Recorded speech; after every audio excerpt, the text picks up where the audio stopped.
at the crime scene. What is good, peeps? What's good? What is good? Sorry for my tardiness, man. I fell asleep. I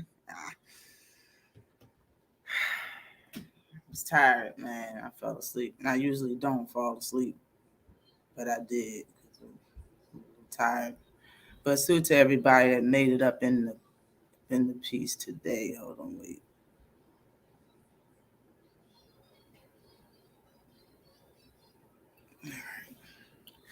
Salute to everybody that came up in here today, man. This is Ashley's Corner. This is 2024. We made it. 2023 was good to us in boxing, man. 2024 is going to be better. I know it is, yo. We got all these good-ass prospects doing nothing but getting older, bigger, stronger, better, more talented people coming into boxing every year, you know. So, man, it's a lot of possibilities coming up, man. It's a lot to talk about, for real. But salute to everybody that came in the building. Like I said, let's start at the top. Who came in the building? Let me see. Mike, yo, you the first. You the first one this time. I think it's your first time being first. Salute. I'm gonna start doing something to the people that's doing something for the people that being here first. You know what I'm saying? Salute to you, Daryl McKenzie. What's up? What's good with you? That's Cook, right? Salute to you, Mike Biggs Boxing. What is popping with ya? Salute to you, Big Mike Biggs Boxing in the building. Shogun 76. Salute to you, Kiss My Converse. What is good with you? What you call it? Salute to you for being in the building. Salute Picasso. What's popping with you? What is popping with you? CB45. What's good with you? Salute as always. I appreciate you for being here. Salute. The Messenger 215. What is good with you? It's been a little minute since you've been in here. Salute to Shawana Allah. What is good with you? Salute. Shalom. Salute. I be who I be. What is good with you? Salute. What is popping with you? Hope everybody's blessed. Salute Andre Noble. What is good with you? I'm glad you found me. What's good with you, Queen? Tay Brown, the real queen of MMA talk. TWT in the building. What is good with you, Queen? Salute to you all the rage, George Page. What is good with you? Salute, I see you doing your thing. Keep it up. Salute to you, Talib Cunningham. What's popping? Marilyn Paul, what's good? Hey. Salute to you, Roderick Thompson. What is good with you? You've been around for a minute. Roderick Thompson been around for a minute. Like some of y'all been around for a minute fucking with your girl. I respect that. I rock with that. I appreciate that. Suit you, 817. What's good with you? Yo, yeah, it's been a little minute. I'm over here still doing my thing when I can do it. You know what I mean? Which for the most part ain't all the time. You know what I'm saying? But we're going to talk today. We definitely going to talk today. We got some stuff that I would like to talk about today. I'm going to drop the link a little bit later for us to talk about the reason why I got these certain people on the screen. I think these are, some of the best fighters in boxing today. Some of these are boogeymen. Some of these are the best in their weight class, in their division. But we're going to talk about everybody that's on this screen and what's coming up for 2024. But where's my... Oops. I didn't mean to do that. Okay, shit. Whole chat disappeared. I hit some shit. Yeah. Phone don't know how to pick up saved entries or nothing. Salute to you, 704 Joe. What is good with you? Salute. All right, let's get to it. Because I didn't go live last Saturday. I enjoyed the holiday, the festivities. You know what I mean? But we're going to get it. Take that down. Oops. I did that shit again. All right. Wilder versus Zhang. Oh my God. Yo, I heard Zhang was supposed to fight Parker. Okay. And that's not nothing that I heard on YouTube. I was on a boxing channel. I was on a boxing website, my bad. Actually, two different boxing websites said the same thing, but differently. Like that Zhang and Joseph Parker was going to be next. I can see that happening because Zhang Joseph Parker trying to be on his little tear to get his title shot again.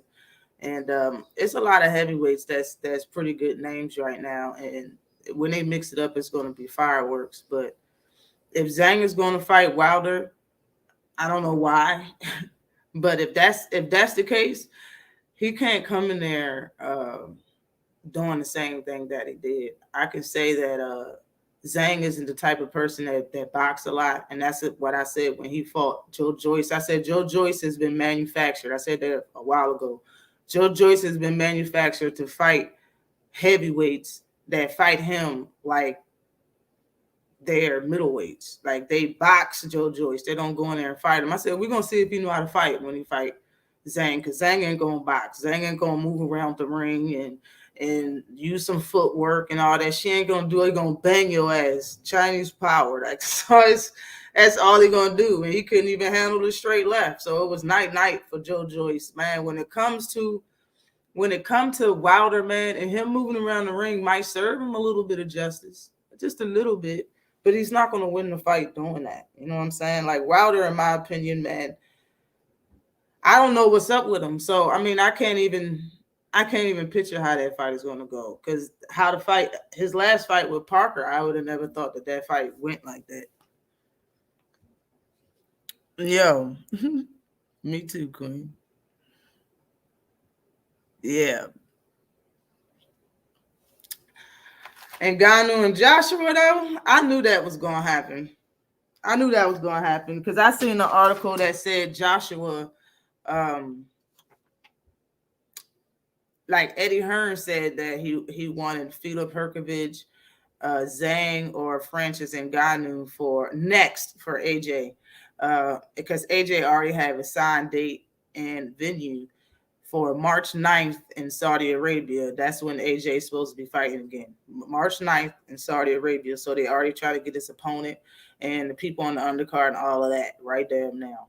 And when I seen them three names, I was like, okay, the easiest one, and the one that he probably going to get a lot of shine for, and the fact that Ngannou is a name, second fight, like it's just like it's not a dangerous fight. It's like a win-win. And I know people won't agree with me with saying that, but in Eddie Hearn's eyes, it's a win-win. On AJ's eyes, it's a win-win. Us fans, probably not. It's not what we want to see AJ fight, but they're going to get publicity, the views, the money. Like, they already have another joint lined up for Saudi Arabia. You know what I mean? If he was going to pick any of them three names, it was going to be the easiest one. And it has a lot of hype behind Francis Ngannou because he just dropped Fury. And I seen a interview or whatever that AJ was doing, and they was talking about Francis Ngannou versus Fury, and he was saying, yo, do you know what I would do to Ngannou? Do you know what I would do to him? No, he was talking about Fury when he said that shit. So for him to say that, he must think little of Ngannou. He's not going to take him lightly. He's going to try to make an example out of Ngannou because Ngannou is the one that dropped Fury. Fury has a title, and that's what AJ wants. So I see it. I see that. Like, I understand it fully. If AJ and Eddie Hearn go after him, like he's the smaller if it's a three-headed beast, Francis Ngannou is the head you hit first, or you saved last, whatever. But I can see that. And AJ boxed well enough, and he's shown that his last fight against Wallin, he boxed well enough to beat somebody who's just learning to box, like Francis Ngannou. So AJ should win that fight, especially, if you didn't give the fight to Francis when he fought Fury, How's he going to win a decision versus AJ? You know what I'm saying? So it's like easy pickings. You know what I mean? But it's it's five other boxers I would like to see AJ fight over Francis. I'm missing Ngannou in MMA, but I can't get upset for getting the bag. Of course, these fighters ain't doing nothing but getting older. They're getting wear and tear on their body. They have families. They gonna need to get the bag while they up. Because once they make some losses or some wrong decisions and they stock drop, it'll be hard to get that bag and make a boxing fight. So I get it.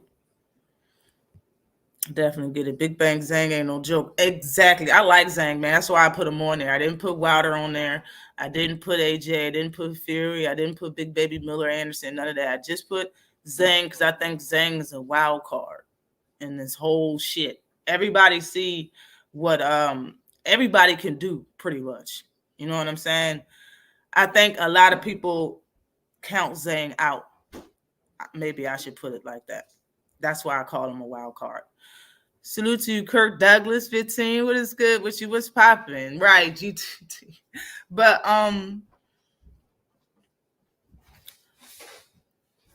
Wilder can't go in there bullshitting. Right.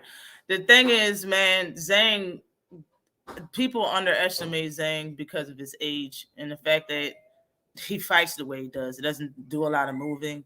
You know what I'm saying? But Zhang, in my opinion, was ducked in his career. It's no way that he had all of them fights and he was fighting where he was fighting and he didn't get certain names in the beginning of his career. And the people that know history on him, the people that should know his history is all of his past opponents and his future opponents as well. He has liver issues, like he has stomach issues, like he has real health problems with his body. You know what I mean? And been having them problems for years. You know what I'm saying? So a lot of people count him out and a lot of people just don't fight him. You know what I'm saying? Like Joe Joyce had all that hype. Yo, Joe Joyce beat Daniel Dubois. Joe Joyce beat Joseph Parker. Joe Joyce beat some motherfucking names. You hear me? And he went in there and disposed of Joe Joyce twice easily. It looked easy. It looked like he didn't break a sweat doing what he was doing. When he fought Herkovich, man, that fight was good to me. Like, I don't know why a lot of people, I think, was just looking for the main event and didn't care about that fight because it was like two cards going on at the same time or something like that. Man, I was interested. I was zoned in that fight, and I really think he beat Herkovich. You know what I'm saying? He a wild card, in my opinion. You know, everybody know what Big Baby Anderson can do. He throw a lot of punches. You know what I'm saying? Like, everybody see what everybody can do. Zhang a wild card, in my opinion, man. That's just how I look at the heavyweights. I don't know who's the best in there in the heavyweight division right now. If I'm going to be 100% honest, salute to you, Emmanuel. What is good with you? Salute, salute, salute. Salute to you, King Strick. What is good? Salute to you. Salute to you, both of you for coming in the building. Yeah, Ngannou getting the bag. You don't think he's coming back at all? If they not over, honestly, after they come to boxing and they get all this recognition or whatnot, and they go back to MMA, they should get paid more. Don't you think? Don't you think? You know what I'm saying? Like, they should get paid a little bit more. That's the same. Carissa Shields went into the PFL. They said it was she said they was giving her millions. People over there don't even get millions. So it's the name that come behind it. You know what I'm saying? Just like Ngannou coming over here and getting the bag, like Conor McGregor and so on and so forth. You know what I'm saying? And when they go back, I think they should get paid more. But from the stuff you say and the stuff that I heard, the zeros, it's too many zeros for the difference of pay. It's zeros involved. You know what I'm saying? It's figures involved when you come to the different salary that a boxer would get and an MMA fighter, especially Ngannou being a heavyweight and the Saudis is paying him, especially if he come back in March and fight AJ for the second time. It's like they're going to take care of your boy. So it's all good. Ngannou probably look at this shit as easy. I bet you, and there's no disrespect to boxing, But people that been doing MMA all their life, if they come over here and start doing boxing, they probably look at it as easy, especially if you just a name over here collecting money and not really trying to collect a belt. Is you're not really doing bone breaking training, but you stop doing that type of training that you have to do kicks and all this other shit. Like they probably look at it as shit, man. Like I'm doing half the work and getting paid 4 times as more. It's about to be the thing, you know what I'm saying? A lot of MMA fans, you know what I'm saying, look at boxing as, you know, they shit on boxing or whatnot, but it got to be something to it because all the fighters is coming over here. You know what I mean? Yeah, he got power. He got a lot of that. He looked like he got power, but you can't even look at that man and be like, man, you out your mind. That man thickums. Salute to you, flawless mentality, but it's good with you, King. Now I want to hear a Zhang versus Wilder breakdown. Man, listen. It depends on what type of Wilder show up. People told me he always do that Ashwin backing up, bro. He didn't do it that severe for me to look at it the way that I looked at it, man. He wasn't doing that shit when he fought Ortiz, especially the second fight. Ortiz was getting out on Wilder, and I think both of the fights before he stopped him. Every time he swung, I don't remember Wilder going like that. I don't remember all of that. I don't remember that. Some people can say that he was doing that the whole time. I don't think he was doing that the whole time. And if he was, it wasn't that severe. If he was going like this, it was probably like this. You know what I'm saying? Like it wasn't that severe, bro. If he was going like this, it wasn't that high. Like he probably was going like this, if anything. Like, bro, he was not, his movements was serious. You understand me? It didn't look right. It looked different. Wilder been 1,000 times better. We seen him fight better 40 times. I don't know what's going on, so I can't really say much about breaking down that fight. I know, like I said, he can't fight Zhang the way he fought Parker. He can't do that. It's going to be all bad. And if you do manage to stay away from him, he's not going to win on cards. Not like that. That's really all I could say, because I don't know who Wilder is right now until he turns back into, just like the stuff that he's saying. It's like he got to get back to where he was and stuff, man. How can you even give him an accurate breakdown? And I like being accurate. I can't even really do it. Look, Deontay don't know how to take easy fights. No, he don't. You don't know how to say. He gonna take the fight. I'm not saying he ain't gonna take that. I ain't never say that. I ain't never say he ain't gonna take no fight. You know what I'm saying? But I'm just saying both of us agree on the fact that he can't fight. He can't fight Zhang the way he fought his last fight. Salute to you, Unc. What's good with you? Jay's finest is in the building. Hey, baby girl. Happy New Year and peace and love. Salute to everybody. Happy New Year to everybody that's in the building. I hope everybody had a great holiday, and I hope, you know, Christmas didn't make y'all too broke. In the PFL, you got at least be a top 3 fighter to get up to $2 million. Oh, okay. I bet you they gave him more than that though. Oh, bullshit. Salute to you, Crush. What is good with you? Crush is in the building. What is popping with you? What's popping with you? Wilder never duck no smoke. Nope, he ain't gonna duck nothing. He gonna fight that. He gonna fight him if that's who's next. You know what I mean? Saudis be paying.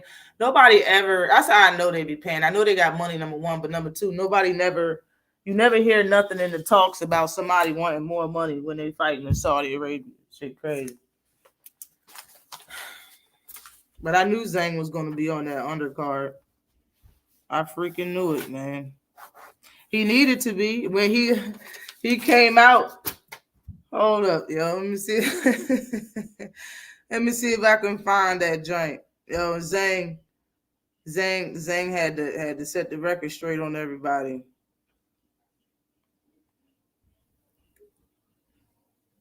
Where is it at? Is it in here? It's probably in here. Yeah, it's in here. But everybody eyes was tuned into the reckoning, and almost everybody had something to say that's a heavyweight boxer. This was Zhang had to say. Oh, hold on, wait. My phone not even live. Oh, it's not even loud. Not impressed. I beat everybody. Fast. Yeah. Not impressed. I beat everybody. Fast. When Joseph Parker was talking, he said, "Not impressed. I beat everybody." I remember after the fight. Dang, what did I just do? I remember after the fight. What's his name? Herkovich was talking shit about Big Baby Anderson, how he ain't nothing to do from Top Rank, how he ain't nothing and he a baby and he's breakfast food and all of this shit, man. But you know, Zhang and Herkovich fought each other. A lot of people, including myself, I didn't know a lot of people until that people had to tell me that a lot of people felt the same way I did, and that Herkovich was gifted a decision and he really got beat that fight versus Zhang. And this is what he had to say about that. What about that? I'll come to Beijing. I beat him in front of 1 billion of Chinese people. What about that? I'm animal, man. Look, I swear with my father's name, and my father passed away. I swear with my father's name that I'll go to China and I'll knock him out. You know, on my worst night, I beat that guy. And on my best night, he's not going past the 6 rounds. I beat that guy. That, I'll come to Beijing. I beat him in front of 1 billion of Chinese people. What about Chinese that? People. I'm animal, man. Look, animal, I swear with my father's name, and my father passed away. I swear with my father's name that I'll go to China and I'll knock him out. You know, on my worst night, I beat that guy. You know I beat that guy. On my best night, he's not going past the 6 rounds. Bro, I thought that shit was hilarious. The way he said it and everything was funny to me. You would think he lost the fight, though. Like I said, you would think he lost. He didn't lose. He won that fight. So why is he over here acting like he got robbed? You know what I'm saying? Nah, bro. Zhang got robbed. Zhang should have won that fight, and I could tell he knows from the way he left that. Not left that message. He was happy. It was during the interview on the flat screen. Okay, do it. Definitely appreciate you. Definitely. The Jab Jamboree. Salute. What is good with you, Act? What's popping with you? How you feeling? Batman all day, huh? Salute to you, Macadocious Mac of the South. Hope all is well. I'm seeing you in a little minute either. Salute to you. What's good with you, Queen? What's popping with you, Cuzzo? Miss Just Do's in his house. What's good with you? Underground Asylum, what's good with you? How you man, I'm chilling. I'm chilling. I was a little late because I fell asleep, but I'm all right. I'm here now. I'm here now. Oh shit. Yeah, Zhang was mad. I mean, Herkovich said, "I'm a fucking animal, man." When people say that, refer to themselves, it's so funny to me, yo. Like, bro, lay off of it, yo. Chill out, yo. He said, "I'm a fucking animal, man. I'll beat him." What about that? I'll go there and beat him in front of 1 billion Chinese people. How about that? I was like, yo, you bad, yo. You made low-key pissed off, though. Bullshit, yo. And that's what I said, yo. I said, yo, why do you have to say 1 billion Chinese people? You know they deep as shit over there. That's some funny shit, yo. That's some funny shit to me. That motherfucker's hilarious. But yes, moving on. Joseph Parker's trying to get an AJ fight. He wants a rematch. Of course, he's not going to get it in March, but that's what he wants because we know now Francis Ngannou is going to be fighting AJ.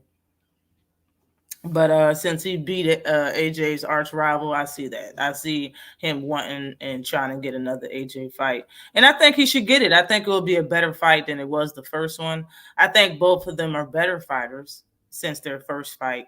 I think AJ can look better in this fight. In my opinion, he looked a little soft. He looked like he not soft, but he looked like Parker's punches hurt when he fought Parker. For real, he looked like he was like he looked like he was showing some pain in there when he was in there getting hit by Parker. Salute to you, PGH, big dog. What is good with you? Salute, salute, salute. So I'll watch it if it ever happens again. You know what I'm saying? Um, AJ's on his title streak. He's trying to get back to the titles. We already know Fury and what's his name? Usyk is supposed to fight each other. They scheduled to fight. I think they had a press conference already too. But as far as them fighting each other, man, if Fury don't come in this fight in shape, because he looked like stacked pieces, layered pieces of shit, literally. When he fought against Ngannou, you could tell he was in no type of shape, but oval. I'm not even gonna say round. It was oval with chunks in the middle. Like, it looked like a fucked up egg and shit. So, I mean, if you go in there in shape and trying to fight him and keep them on the outside, the thing is with Fury is he fight like he's the best. He fight like he's big-headed. Like, when he throws his punches, he fight like he's not serious. Stop trying to. He fight like he's trying to showboat. Every punch is a showboat. Like, bro, if he go in there and just fight, you know what I mean? Like, I could see him beating Usyk. But if he go in there looking like some shit, and in my opinion, like the jury, not the jury's out, because I already know. Like, in my opinion, everybody should know that Usyk's kind of soft to the midsection after he fought Daniel Dubois. So it all depends on how Fury look and how much he is in shape for this fight, depending on if he is going to win or not. Because he can damn well lose if he in there looking like shit, for real. You know me, always traveling and working these globe disasters. Yep. Shit, you should write a book. I bet you probably be fired. Zhang still got double shot. Yo, Zhang strong as shit though, for real. You could tell. You could tell Zhang got some serious pop, bro. You could tell. I can't even front. I can't front on Zhang. But on to another news. I'm with Conor Ben versus Boots. Don't y'all want to see that fight? I want Conor Ben to get beat up. He a drug cheated more than once. He blamed it on the eggs. You know what I'm saying? And he was the one that took the fertility drug, and everybody was like, "Why are you taking women's drugs?" It was clomiphene or some shit like that. He took a woman's drug and he blamed it on the eggs and shit. But I agree that the fight should happen. In my opinion, I think they should feed Conor Ben the boots before they feed Barrios to him. In my opinion, for real. But I agree that fight gotta happen in the States because of Conor Ben being a drug cheat, and they gotta regulate them tests. Because Conor Ben is a fighter that, you know, in my opinion, it might be out of his system now. You could tell his hair fell off his face. It's like he got a couple shades lighter and everything. Like, damn, that motherfucker, whatever he was taking was doing a lot for the way he looked. He's still fit and all of that shit, but man, they should feed him the boots, in my opinion, before Barrios. I like Barrios, yo. I don't want him to ruin Barrios' career, yo. I don't want that. I like him, man. Boots will punish Conor, and that's what I want. Like, I think Conor deserves that ass whooping more than Barrios does. You feel me? Like, I think, you know, he fought Chris Algieri and shit. You know what I'm saying? And his Barrios' first fight, he fought Thurman. Like, come on, bro. I think Barrios deserves to be a champion before he gets his head beat in. Like, for real. I think y'all should let Barrios fight for a vacant title and then have Barrios versus Boots for a unification. That's what I think. I think you should feed Conor Ben. Bro, he deserves the ass whooping way more right now than Mario Barrios. That's just how. That's really how I feel. Oh, bullshit. I might have to write a book and then retire from this. Yo, you know, if your book do good, the money is dumb. That shit is stupid. Book writers get some serious money and shit crazy. No bullshit. Real shit. That's the fight I want for Boots too. What, Conor Ben? You want Conor Ben versus him, or you talking about Barrios? I feel the same way. Like, bro, I want that. Like, he don't deserve that ass whooping. Like, I don't want him to ruin. Like, Barrios been doing his thing. Like, let the man live a little bit. You know what I'm saying? Like, I like Barrios, bro. It's exactly what I said. Right? No bullshit, yo. Salute to you, Brian King B. Folding, what's good with you? Salute, fam, man. This shit. Man, yo, when I seen it, I was like, yeah, because he a warrior, and I will see him fighting Boots because he ain't gonna shy away from it. But damn. And that's nothing against Barrios because he a good fighter. But damn, man, Boots is that's why I got Boots on the screen. You know what I'm saying? Boots is the best at 147 pounds, in my opinion. 100% best. I don't know who the best heavyweight is. That's yet to be determined, like I said. But as far as welterweight, Boots is the best fighter in that division. He's the boogeyman. He's everything, in my opinion, when it comes to that division. Ain't nobody saying him.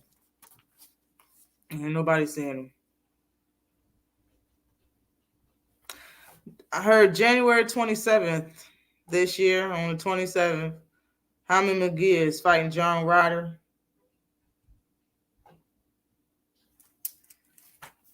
I think, yeah, that fight's been made. Okay, so Ryder and McGee is gonna fight in a couple of weeks. Yeah, that's it. I don't know why I put that right there. But yeah, they're gonna fight on the 27th. Canelo went the distance with John Ryder, so I'm more than sure Jaime McGee can be a very fast-paced fighter. You know what I mean? He'll fight at your pace, for real. But throws a lot of punches, those combinations. I think Jaime McGee has gotten better. You know what I mean? But it's just the whole thought process behind him fighting a bunch of bums to get to a certain number to break a record. Like, bro, I think that's kind of weak. I don't think it's his idea, though, so I can't fault him for that. But the fact of the matter is that dude big as shit.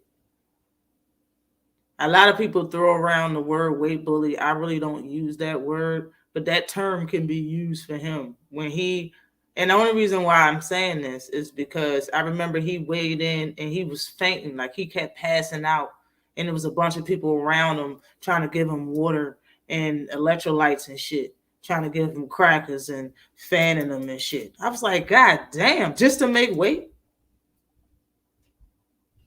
That's how you know a motherfucker don't supposed to be at the weight class. If they're in that bitch and need 4 people around them to give them a bunch of shit because they need to make weight, bro, and they just about to pass out, bro, move up.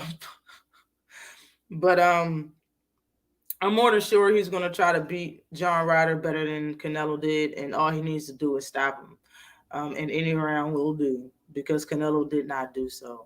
Canelo allowed John Ryder to fight him on the inside the entire fight. John Ryder was getting in good shots on Canelo, even though John Ryder walked out of that bitch looking like his head was stuffed full of cotton.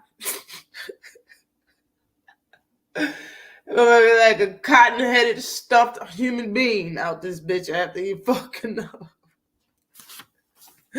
But it was different. Yeah.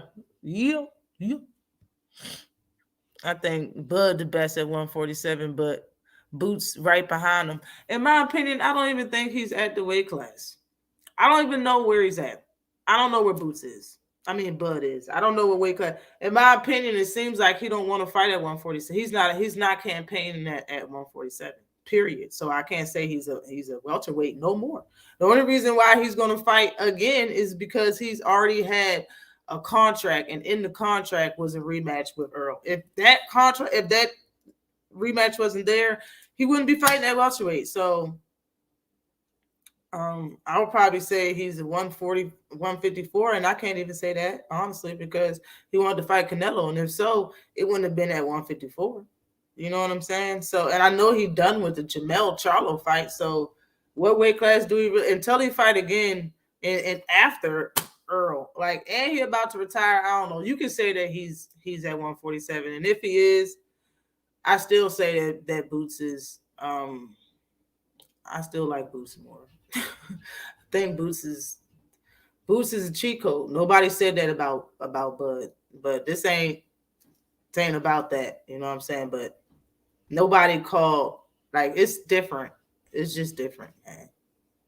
Nobody ever called anybody a cheat code ever in boxing, ever, like ever. That's different.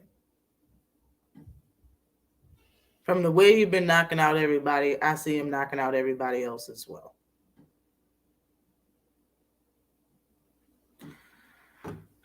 Man, I just see if Boots had politics behind him, man, his ceiling could be so ridiculously high. And he could have already been undisputed and all of that shit if he had a Lomachenko back and his third fight was a title shot or his first, you know what I'm saying? Like, bro, it's, you know what I'm saying? Some people just have different paths in boxing. You look at Morrell, and what was it, his fifth or sixth fight? You know what I'm saying? He was looking at a title fight against a champion that had, what, 20-some fights, and he was undefeated, or 19 fight, 27-0 or something he was, and now he's a champion, only 9 fights, and he's a champion. You know what I mean? Like, I think Boots just got the bad end of the stick. That's why I don't think that, you know, Haney fans should do Boots the way Haney fans do other fighters that's in the way of Haney's dreams, if that makes any sense. Don't shit on, like, I don't, if you're a Devin fan and all, push Devin at 140, bruh. Don't try to take away Boots title shots and all of this shit with y'all rhetoric, bro. Like, if you're a fan of Devin, push for him to be at 140. If you want to push for him to be at 147, then Boots versus Devin is fair game. We can talk about that. It's allowed, okay? And it's allowed that he fight him if they're in the same weight class. Seriously, I think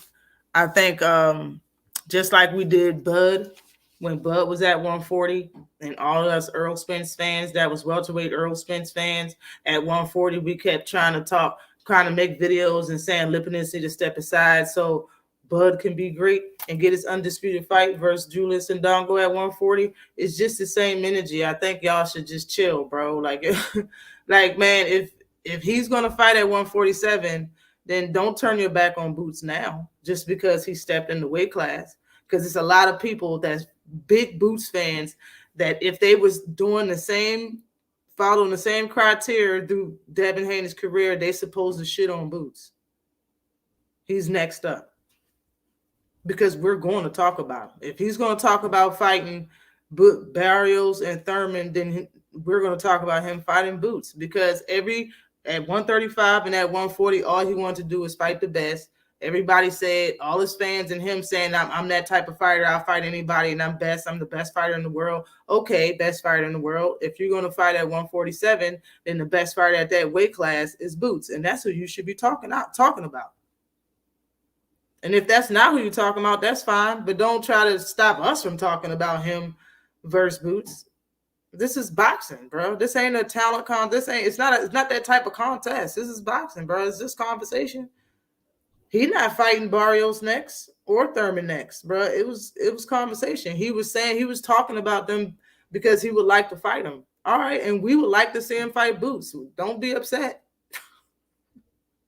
You know what I'm saying? Like, for real, don't be upset. So what? It's just a conversation. You act like if we talk about it enough, it's gonna happen. Nah.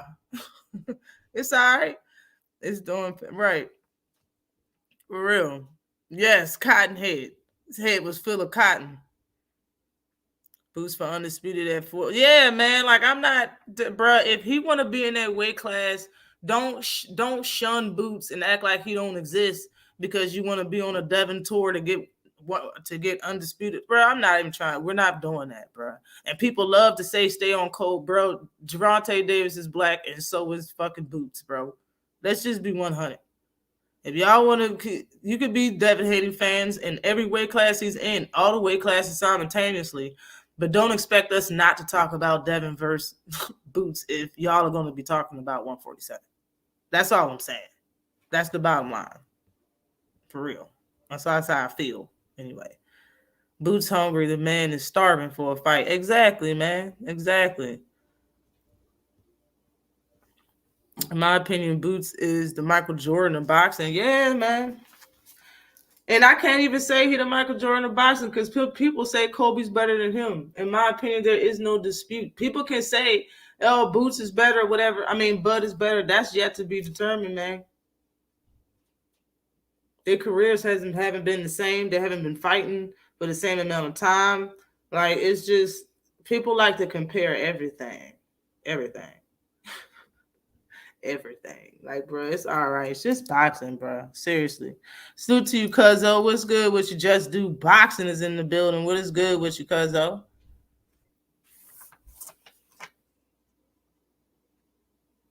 Manny Pacquiao says Mayweather exhibition will happen in Japan this year. When I seen that article and I remember Cuzzo planning on his channel, but I was busy. I was listening, but I didn't look at what he was playing. And I think he played him in the ring announcing it, and he said it in a way as if it was you said it like it was bullshit that you and him are supposed to fight again. You said it like it was bullshit. But my question is, why can't he accept being second to Floyd? What's up with that? What's wrong with being second to Floyd? What's wrong with it? Boots have not done much yet. It's only boxing he did. Yeah, that's what I'm saying. Like, it's yet to be determined. It's just their careers ain't the same. Boots' career, bro, in my opinion, is sad. It's getting better. But 20-some fights without getting close to a title shot, man, I just think it was just bad timing with his career. Just bad timing. But why can't Pacquiao accept how come none of them can accept being second best? And I wouldn't even, it's yet to be determined if he's second best. But what's wrong with that? Why are you still searching for, how many years has it been? I feel like it's been like 20 years since, it's been like 15 years since, how long has it been since Manny Pacquiao fought Floyd? Like, you still itching for a rematch, bro? That shit would turn you crazy if you're trying to get your lick back for all of these years. You've been trying to get a fight with this man, bro. You was in the ring with him for 12 rounds. You still want more. You can't stop. Man, he got a bunch of losses now. After the fact, Floyd's still undefeated. What's the problem? What's wrong with being second best? I said, it's okay that Earl is second best to Bud. It's all right. Bud is a great fighter. I'm totally okay with that. And I just don't think that, he can beat Bud. That's what I said. I'm a diehard Earl Spence fan, and I said that. I said that live. I said it on my channel. I said it on a video. Like, it's all right. What's wrong with it? He's a great fighter. I mean, I can see if you got beat by a bum, you got beat by Floyd Mayweather. It's okay, bro. It's okay. Floyd ain't doing nothing to make it look like he lost a bunch of steps. He fighting exhibitions, just making money here and there. You know what I'm saying?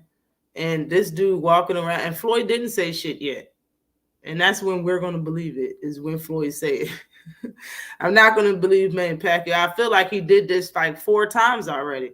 I feel like he told the public that him and Floyd was going to fight 4 times in a rematch, and it never happened. So why should anybody believe him now? That shit is ridiculous. But his Floyd Mayweather, like, why you can't accept being second best to Floyd? No one wants to play second fiddle to Black Americans. Them is just facts. That's a fact, though. Yeah. Oscar show hates it. Oscar, bro. Oscar Oh my God, man. Oscar hate turned him into a sexual demon. Oscar hate turned him into just took him out the Cleveland in the closet and wrapped himself and everything in that bitch and walked out like stockings. Yo, Oscar is a shame, man. I don't know how did he ever make a statement for doing what he did to that woman, that poor woman? That right there, I don't even know how women, you can't have that on your docket and get a date in the first place. Like, does the woman know that you dating? Do she know what you did to that woman? Do she know what you did to that woman?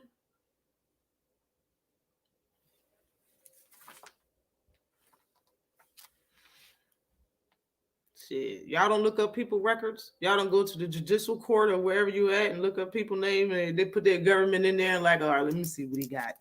Y'all never do that. I do that. Y'all know. Because people be lying, man. People be full of shit, man. You fuck around and be talking to a full-blown thief. Been it did weekends 87 times for stealing shit out of Kmart and shit. Nah. I ain't going for it. I'll case search your ass quick as shit. Ain't no way I'm gonna case search you and it show up and you did what to her? Forcefully? Bruh, ain't no motherfucking way, yo. Yeah, I'm gonna check them damn credentials. You better believe I'm gonna check them damn credentials. I'm a woman too, you better believe it. Motherfuckers out here crazy as hell. Shoot, man, he's still great inside and outside the ring. Nothing else to prove. It's nothing to prove. I don't know what's this. It's cool. He's Floyd Mayweather, bro. You second to Floyd, fine. What's so wrong with that? Shit is wild. I don't know what the problem is. What the problem is? Yeah, Fury and Usyk supposed to fight February 17th. Man, I'm telling you, it's like 2024 looking good, looking better already. You got Arthur Peterviev. He's supposed to be fighting Caleb Smith January 13th. And Caleb Smith been talking not greasy, but very confident that he's going to win this fight. Like, he sound like he got a game plan, him and his coach. The problem is you need more people. I don't believe you. I think when you get hit, you're going to feel it, and the game plan going to change. I really think them people be in there with some of them fighters thinking their face going to crack. No bullshit. By the way some people fight, they be in there feeling like, man, if I get hit by one more of those, gonna crack my damn face the way Marcus Brown headbutt people and just part your billy goats and shit. Part your shit. Beterbiev got that unreal power. I like Caleb. I think it was his last fight that he had in the UK. I think it was a top ranked fight. I liked it. It was very entertaining, but the guy he was fighting was smaller.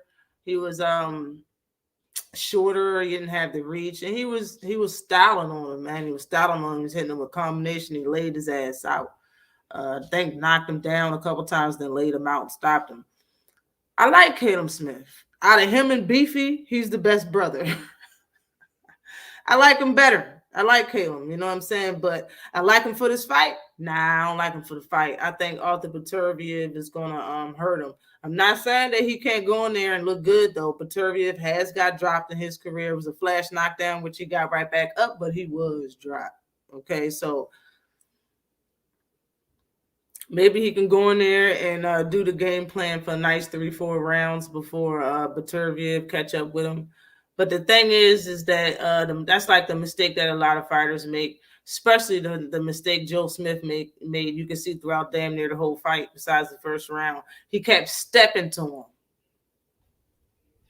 He wasn't squared up or nothing. He had good boxing stance and all of that, but he kept stepping to Arthur Beterbiev. And that's what Arthur Beterbiev can step back on the back foot and throw a power shot and have you land on the ropes just like he did Joe Smith. So, I see Caleb Smith getting hurt in this fight. He probably do something with Beterbiev. He probably have some moments in the fight and some highlights. But all in all, I don't see it reaching the 12th round, and I think he's going to get stopped. Next, I seen Ugas, man. His eyes about to stop his career, stop fighting. Man, this dude right here, He might lose his eyesight if he keep fighting and shit, bro. You're gonna have to stop. I remember after that fight, Derek James said that Ugas will never be the same fighter again, and he was right. If that's the case, and his eyesight is gonna stop him from fighting, and he might get hit and everything go black, bruh, that's like the ultimate scary dream, probably for all athletes. You know what I mean? Football players, even people that do BMX, just hitting something and everything blacking out. So he had a good career. Shout out to Ugas. I'm a 45, but I think he should just go ahead and hang him up. You know what I mean? Your eyes are so much. It's, in my opinion, man, my eyes, I'll lose everything else, but my eyes is something that I don't want ever to go. Like, for real, ever. So I feel his pain on that one, and it's a damn shame. But yeah, I think he should just stop. Now, Teofimo Lopez. Teofimo, the only fighter that actively trolls and have been trolling and talking bad about Devin Haney for years. Okay. Now that they both are at 140 pounds, why Devin not talking back? Why Devin not trying to actively chase a Teal fight? Or maybe he's doing it the proper way and not saying nothing like the way he got the Regis Prograis fight. But at the same time, when it comes to Teal, you ain't supposed to get that fight respectively. All right. He been talking shit for a while. This is a real rivalry in between these two fighters. I'm the one that advocated and said that he shouldn't move up to 140 and call out Tio and give him all of his shine, because at the time Tio didn't even look good at 140 pounds. But now he has a title. Now Devin Haney has a title, and so did Tio. That is the person that, in my opinion, could do him some justice and give him even more shine at that weight class at 140. Unless he's doing a one and done, I don't really see that being the case. But unless he's not ever fighting at 140 again and he's just going to move up to 147, if that's not the case, then at 140, he probably get his biggest check at 140 from a 140-pound fighter would be Tio. You know what I'm saying? Because of all the stuff that's been said behind these two fighters, bro. I just don't understand why he's not actively trying to get a Teofimo fight.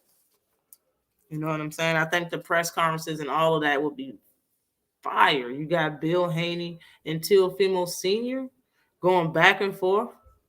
Man, that shit would be fire in my opinion, yo. Seriously. But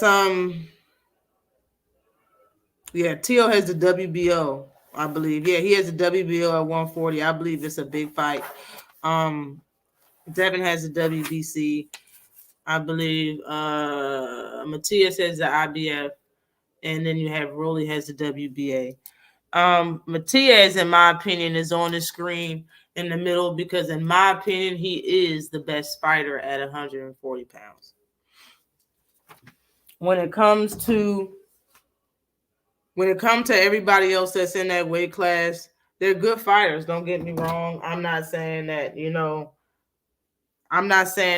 that he's light years above everybody, but in my opinion, Matias is looking like the boogeyman.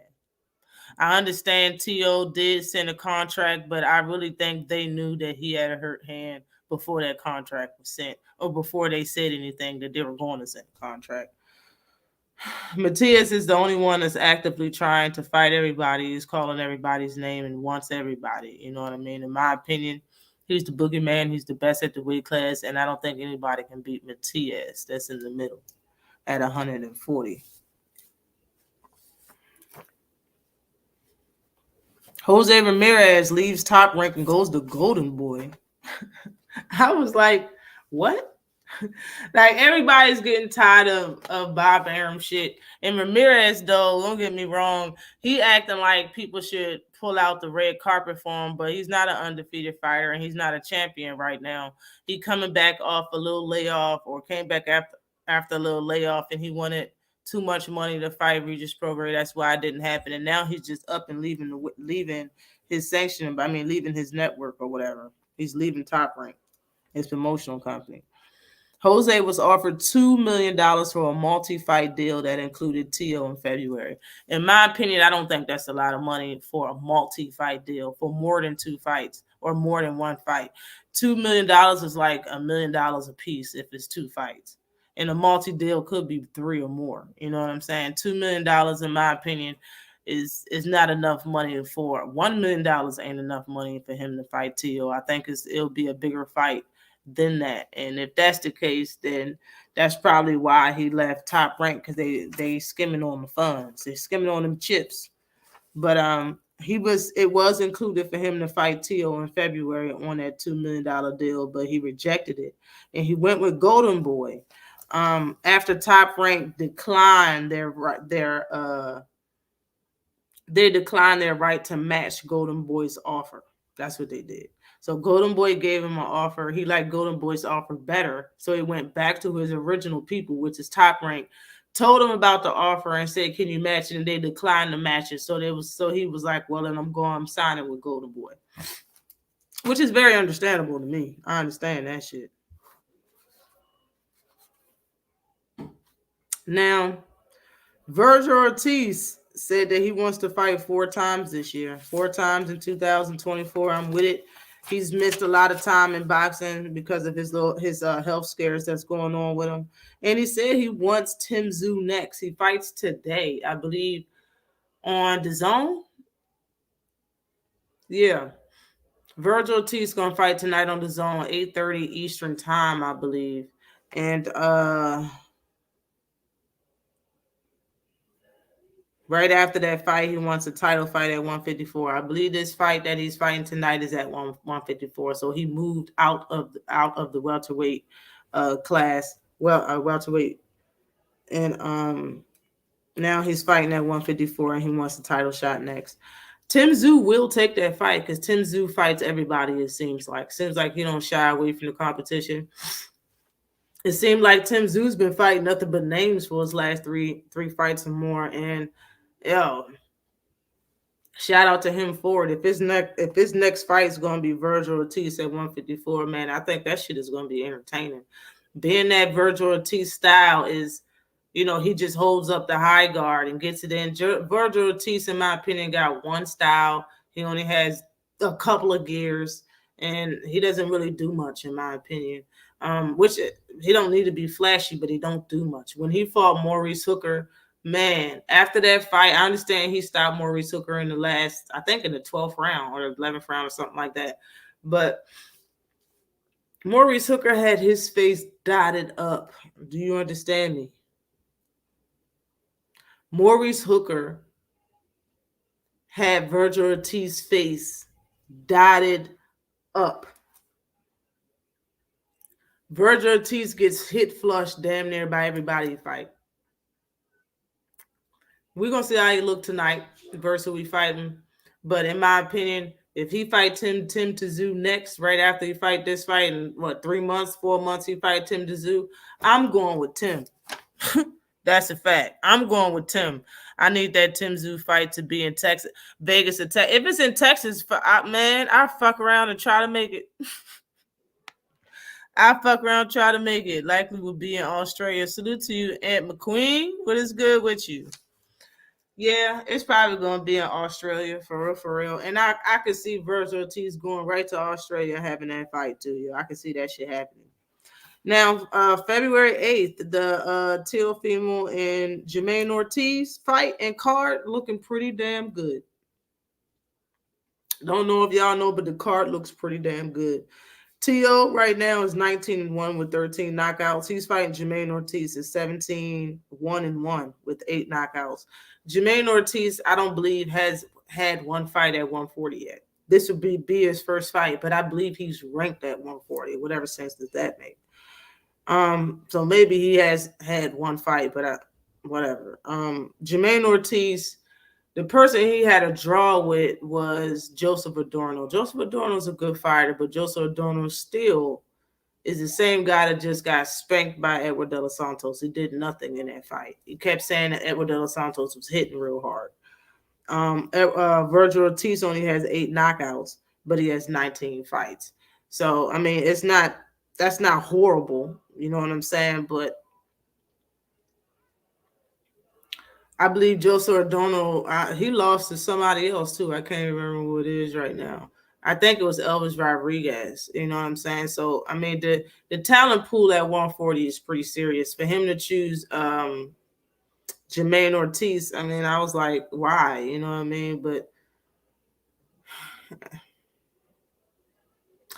I think T.O. needs to step up his competition. I know some people will probably laugh at that and say I'm a hypocrite or whatever. Everybody needs to step up their competition. But when you look at 140, it's so many people there. Bruh. It's so many people there. It's like, why are you fighting somebody that never fought at the weight class? It's so many people that's at 140. Why fight somebody that just got there? You know what I'm saying? That's all I'm saying. For real, for real. Salute to you, frequent flyer RC. What is good with you? Salute to you. Probably the top ranked connection. Yeah. But yeah, I'm gonna have to go with T.O. on this joint. Ortiz is a good boxer, and if they're coming there with a game plan, kind of like Sandor's, he can look pretty good. He can actually last 12 rounds, but I still got T.O. winning the fight. The co-main event on T.O. versus Ortiz is Keyshawn Davis versus Pedraza. Bruh, I think that's going to be a good-ass fight. It depends on what type of Pedraza show up as far as how good the fight is going to be potentially, but that's a good-ass matchup, in my opinion, man. Keyshawn Davis right now is 9-0 with 6 knockouts. Pedraza is 29-5-1 with 14 knockouts. The man got more knockouts than Keyshawn has fights. He has 5 losses. He only been stopped once, and he has 1 draw.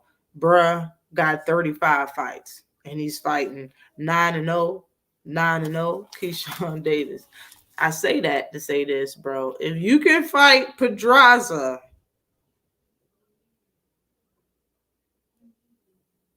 that has 35 fights, I don't want to hear him bring up that he has only 9 fights, no more to any damn body. Okay? Because at the times when Keyshawn bring up that he only is 6-0, 7-0, 8-0, I'm only 9-0, he's talking about guys that has less than 35 fights. Okay? So because of that, I'm going to need him to keep the same energy all around the board. Pedraza is a good name to be on your record. I see why you're fighting him. He looked like he lost a lot of steps since he fought Ray Beltran at 140 at 135 after losing to Tank. He still looked good. Tank didn't take nothing off of him. He still looked good. All right, he fought Lomachenko after he fought Tank. Lomachenko face looked like a cut up slice of pizza, bro. His face was fucked up everywhere on his face, both his eyes, eyebrows, underneath his eyes, his nose, both sides of his mouth, cheek, chin, all of that. Everything was scuffed up, bro. Everything was scuffed up. Like he got roughed up for real, and he fought Pedraza. I understand I don't think he stopped Pedraza, but he did drop him. It was a good fight. That shit was good. It's a good ass fight. But Pedraza is not even that Pedraza no more. After I seen the way he fought Comney and the way he fought Arnold Barbosa, I'm like, yeah, bro, it's like you're going through the motions now. He know he a name. He not even a gatekeeper at this point. You just a name, somebody to put on a resume. You know what I'm saying? And that's what Keyshawn Davis is trying to do. And that'll be a big name and a big step up, in my opinion, through my eyes, if he can beat him. In my opinion, it depends on if Pedraza is going to step up for this fight, which I don't see happening. So Keyshawn Davis is probably going to win a hard-fought decision. This ain't going to be no easy fight. This is not going to be an easy fight for Keyshawn Davis, okay? If Pedraza about to retire, maybe, and he just don't give a fuck. And he just going that bitch just defensively and not throwing punches, just move, or barely moving around and shit. Yeah, it could be easy for Keyshawn, but I see this being a hard fight, even though he lost a bunch of steps. Pedraza is not a shell of himself. He could be. We haven't seen him lately, but it's a good name to have on his resume. And I think he can put up a really good fight versus Keyshawn Davis, but it all depends on how much he wants it. But I'm going to have to go with Keyshawn for the win. Now, before that, Emmanuel Vargas, the Vargas brother that I like the most. He's fighting somebody named Thomas. Thomas is 7-3 with five knockouts, and Emilio Vargas is 8-0 with 7 knockouts. Vargas, that's the one that it's the one that fights at 135 pounds. In my opinion, looked like he got a lot of striking power. You know what I mean? He got good boxing IQ as well. But he's 19, and so is Abdullah Mason. And I bring them two up because they've been fighting on the same card too much for me not to notice. I think it will be good for them to fight, but if they wait to put them two in the ring against each other, they won't fight each other. Because in my opinion, Mason is about to grow out of that. Mason never made 135, man. I'm still saying that shit. If he made it, maybe it was once. Maybe he made it once, regular, without getting naked. Once, maybe. But he gets naked to make 136 all the time, bro. 137 all the time. You know what I'm saying? Also, the history, seen a video of them facing off in the amateurs. Oh, shit. Oh, shit. But I would like to see Emmanuel Vargas versus Mason. I think Mason is too big for the weight class, though, to be honest. I think he should be fighting at 140. That's why I like Tiger Johnson so much, because Tiger Johnson didn't try to get naked and squeeze into 136, 137 and fight 135 pounders. He went to 140, he steps on the scale regular all the time with clothes on, and he makes 140. Like, bro, I think that's what Mason should have been doing from jump. He's too good for everybody he fought anyway. Like, that's why I like Tiger more than Mason, because he actually has the guts to fight at 140.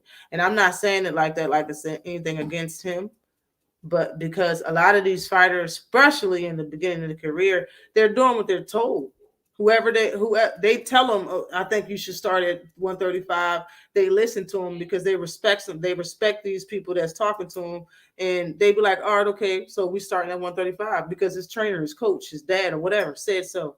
And I can understand that. You're supposed to do that. They know more than you do. You're the fighter. They're here to help you. So I can understand that, and that's nothing against him, but Tiger Johnson's actually fighting at 140. You know what I'm saying? So that's why I like him more. But right before Emilio Vargas fights, Abdullah Mason is on the card. He is 11-0 with 9 knockouts, and he's fighting somebody named Benjamin. He's 8-0-3. He has 8 wins, 0 losses, and 3 draws with 5 knockouts. Of course, I'm gonna go with Mason. Mason is a generational talent. I know he got brothers, but he's in the spotlight now, and it seems like his warrant he deserves it.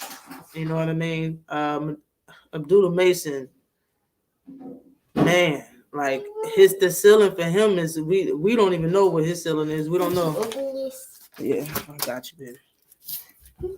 Here, it was already kind of half open. Be careful.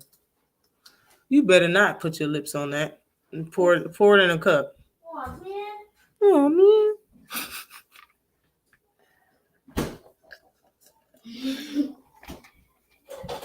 Come get the top.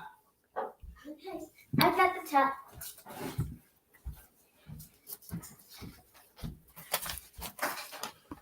Yeah, I like him. I think he's the best brother out of the skill wise. He's the best brother. I haven't seen all of Mason's brothers, but bro, Mason's ridiculous. I like that too. The dude already bigger than it. Right, just size wise. That's what I'm saying. Like, bro, if they wait, it's not gonna happen because then he's gonna grow out the weight class. He's too big. But yeah, I got Mason beating Benjamin. And then there's another fight. There's a Javier Martinez, 9-0 with 1 draw, 3 knockouts. He's fighting a Raul Salmon. Solomon. He's a Mexican fighter, 12-2 with 10 knockouts. So like he's a heavy hitter, but he throws punches kind of slow. But he'd be like 6 foot tall. Javier Martinez is like 6'2", southpaw. Nice boxer. I believe he comes out of Robert Garcia camp. This could be a pretty good fight if the Mexican can take some punches. If Raul can take some punches, this could be an entertaining fight. There's 3 other fights on that same card, bro. They just don't have no opponents yet. And I don't know those names, but that February 8th card, Tio and Jermaine Ortiz is starting to look really pretty scrumptious. I wanted to talk about what Victor Conti said about EJ and him running the 8K feet elevation and having altitude sickness.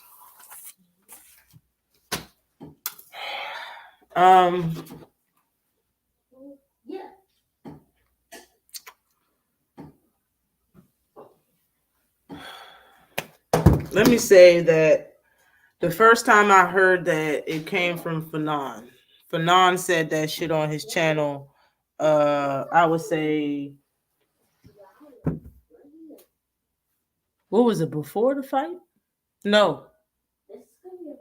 I think it was like right after the fight. He said that shit. That he made a video saying that Bud's whole team knew that he was going to have elevation problems. He was going to have problems, elevation sickness, or whatever the case may be, because he picked the hottest day. And these words came out of Conti's mouth that he picked the hottest day to run that 8K trail up a mountain or some shit.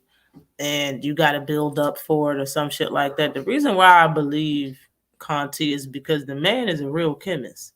If y'all don't, honestly, I just encourage people that whenever you have time, anytime you have time, sit down and watch his Netflix special. Watch Victor Conti's Netflix special. Watch the whole thing. It's nothing but him talking. It's not people in there making fun of him. It's not people in there, on that damn Netflix special talking bad about him and just throwing out a bunch of shit, bunch of their opinion. It ain't nothing but him talking. Look at the Netflix special. He is talking from the beginning throughout the whole entire special. It's about him. It's an interview about him. Okay? Listen to the things that he's saying and how he says he's a man. He's a mad chemist when it comes to PEDs. He thinks all athletes should use them. There's nothing wrong with PEDs. You need to just listen to him talk.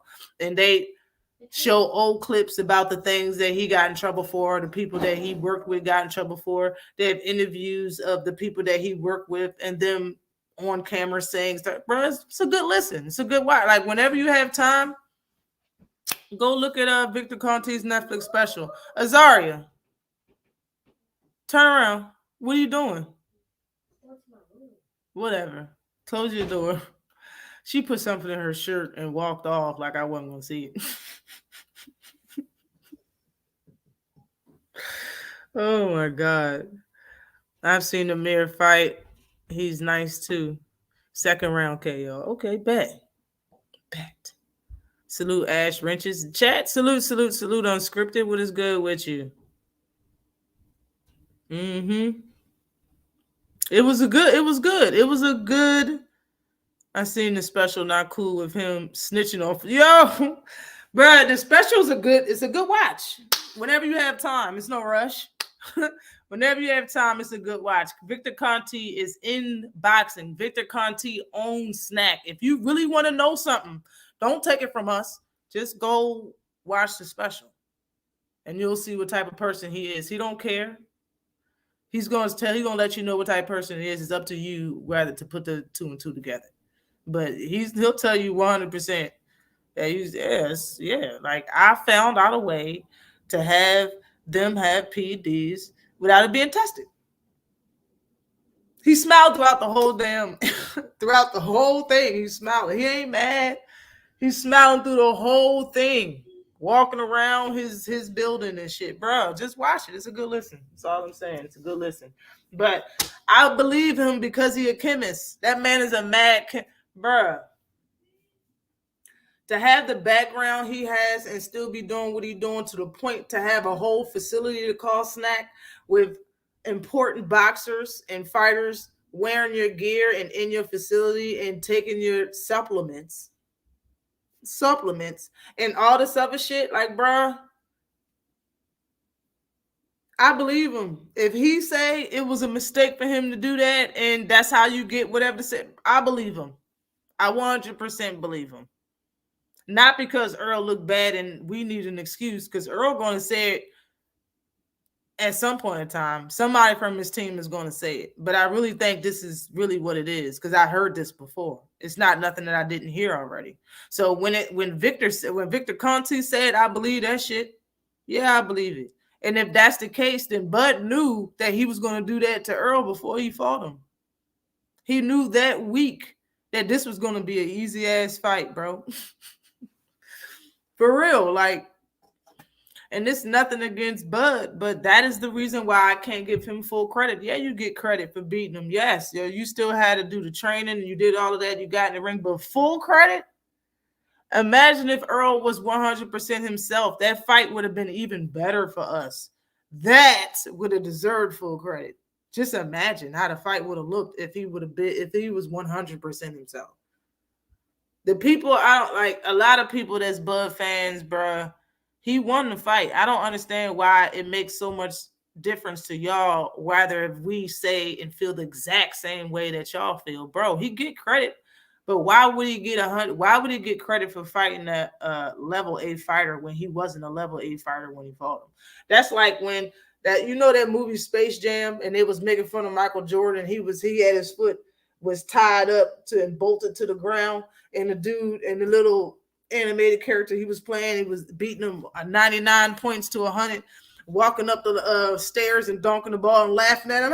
We beat you. That's what it feel like. That's how a little bit how I feel like. Earl wasn't himself. Why give him 1,000% credit? No, you get 50. You don't get 100% credit. It's just how I feel. Like, so what? I'm one person. That's how I feel. Shouldn't hurt nobody's feelings. Just saying. We should take B-Hop saying fight took years off. Salute to you, Hotep. How do I feel that he said it took years off of Earl's career? That's yet to be determined. I think B-Hop be hating a lot. I think B.I. be hating a lot. I'm always been the person to sit and wait until things come out before I jump to any conclusions. And I can do that for Earl. I've been doing it for everybody else. I can do that for him too. You know what I'm saying? I don't think it took years off of Bud's career until we actually see it. All of us Earl Spence fans felt the same way about Ugas after he beat the shit out of Ugas. Even Derek was like, man, his career ain't never going to be the same, but it's yet to be determined. We don't know that. We can't really say that. You know what I'm saying? Until he shows us that. His next fight, you know what I'm saying? Like, I mean, after he fought Barrios, we see that, this motherfucker lost a step, and then boom, it came out that if he fight again, he going to lose his asset. So, yeah, it's warranted now and it's granted now. Yes, Earl did take some years off of Ugas. Even after that car accident, everybody blamed how Earl looked versus Bud because of the car accident. It was a delayed reaction and shit like that. Man, this man he beat the shit out of Ugas and then looked bad in the fight. You know what I'm saying? Like, if Bud took years off of Ugas, if Bud took years off of EJ, and how it's been going, we're not going to see that until after the rematch and he fights somebody else. But in my opinion, it's going to be evident when he walks in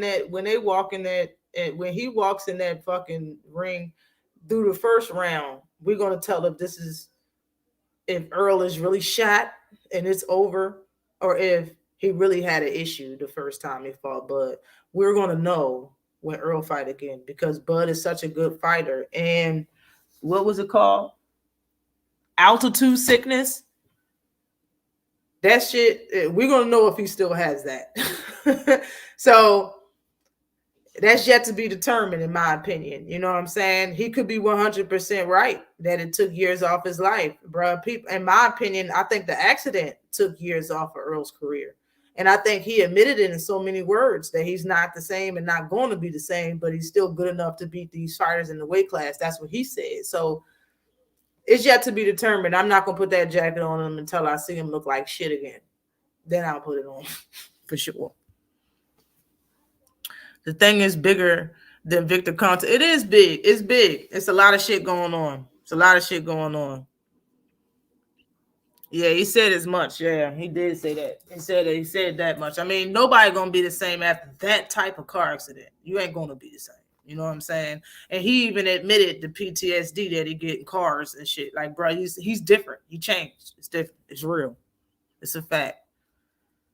Agreed. Earl been in his mind probably heavy with thoughts after that L. Hopefully he cleared it up. He said some time to vacation, have time to spend with his loved ones and his daughters, you know, and son, his kids. And so hopefully his mind is free of all of that bullshit and he's ready to get back down to business. I heard he in shape, and hopefully he's looking good. Like I said, man, when Rolly, it was shocking to me to see Rolly come out his skin like that and keep talking about Earl the way he was. But I see now, I know it now. I see the patterns now that when a fighter of that type of capability, like Rolly has, call out a fighter like Earl Spence, it's because they know something we don't know yet. It's because they be in boxing gyms and around people that was in the gym when Earl was sparring, when Earl was training, when Earl was looking bad or Earl was looking a certain type of way. They talk, they run their mouth, you know what I mean? And it got back to Rolly's ears. Maybe they had some footage on Earl looking bad, who knows? And Rolly felt like he can whoop his ass. And then we come out to look at this fight, and before the fight happens, Earl in the back, sitting down looking sleepy as a bitch. He had to know something before we did. Just period and point blank. It's a reason why people blaming Derrick James for Earl's loss and the way that Earl looked like Tarver blaming him and shit like that. Because in a sense, Derrick James had to see that Earl Spence wasn't himself. But saying that, that's no telling that Derrick didn't tell him. I don't think you should take this fight, or I don't think, maybe they had private conversations and Earl said that he's going to go along with the fight anyway, and he had to just accept his wishes.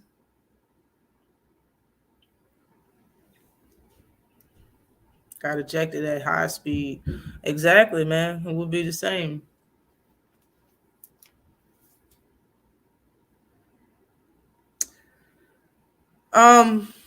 In the hangout, and Jay Hardcore, I don't know if y'all know Jay Hardcore is, but he has a great boxing channel. But I was over there and he asked a question: who has better boxing IQ in between Tank and Devin? And I answered the question with a question. I asked, how would Tank career look if he was 5'10" with a 71-inch reach like Devin Haney? Salute to you post game. Salute. How you doing? In my opinion, I think the answer is in the question. You know, if you ask who has the better boxing IQ in between Tank and Devin, I ask you, how would Tank's career look if he was 5'10" with a 71-inch reach like Devin? How would it look? And then vice versa. If Devin was 5'5.5" with a 68-inch reach or 67-inch reach like Tank, how would his career look? That right there would tell you who has the better boxing IQ. We don't need to argue. Your opinion can be your opinion. My opinion will be my opinion. But I really think Tank has the better boxing IQ. The better boxing IQ. And we're talking about skills and talent and all of that shit. All right, take him out of his body and let him switch body frames. How would his career look? When you really think about that, nobody would argue.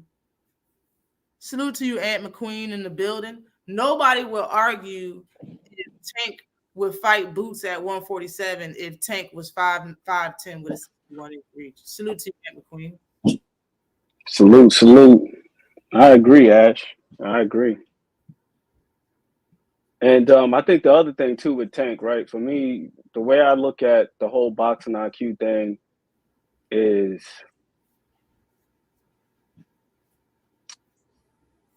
the multitude of things that guys have to do in the ring.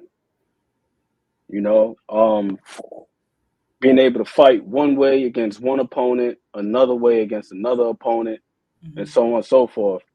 And I think that the dimensions that you mentioned, I'm talking about like the physical dimensions, they play a part in that, and you having to navigate and find ways to produce the desired outcome. It's not like, you know, enjoying a good size advantage over somebody where you can just box from the outside consistently. Sometimes you got to box from the outside. Sometimes you got to get on the inside. Sometimes it's off the back foot. Sometimes it's pressing, and we've seen Tank do it in a myriad of ways.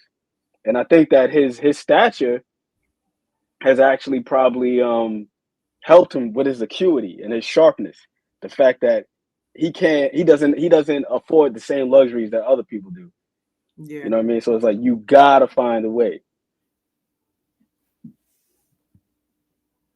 IQ for sure is Tank, but Skillet, we never saw a Tank in two bag, and we saw Devin have to pull out one. So right, the skill set, skill set 1 to Devin, skill set I to Devin, and that's why we want to see the fight. Yeah, listen. When it comes to Tank, you're right. Tank don't have to come out his tool bag, and Devin does at some point in time.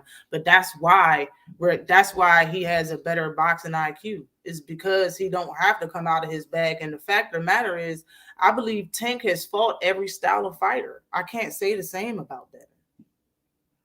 Like Tank fought power punchers. Tank fought very aggressive fighters. Tank fought tall fighters, short fighters. He fought boxers. He fought movers.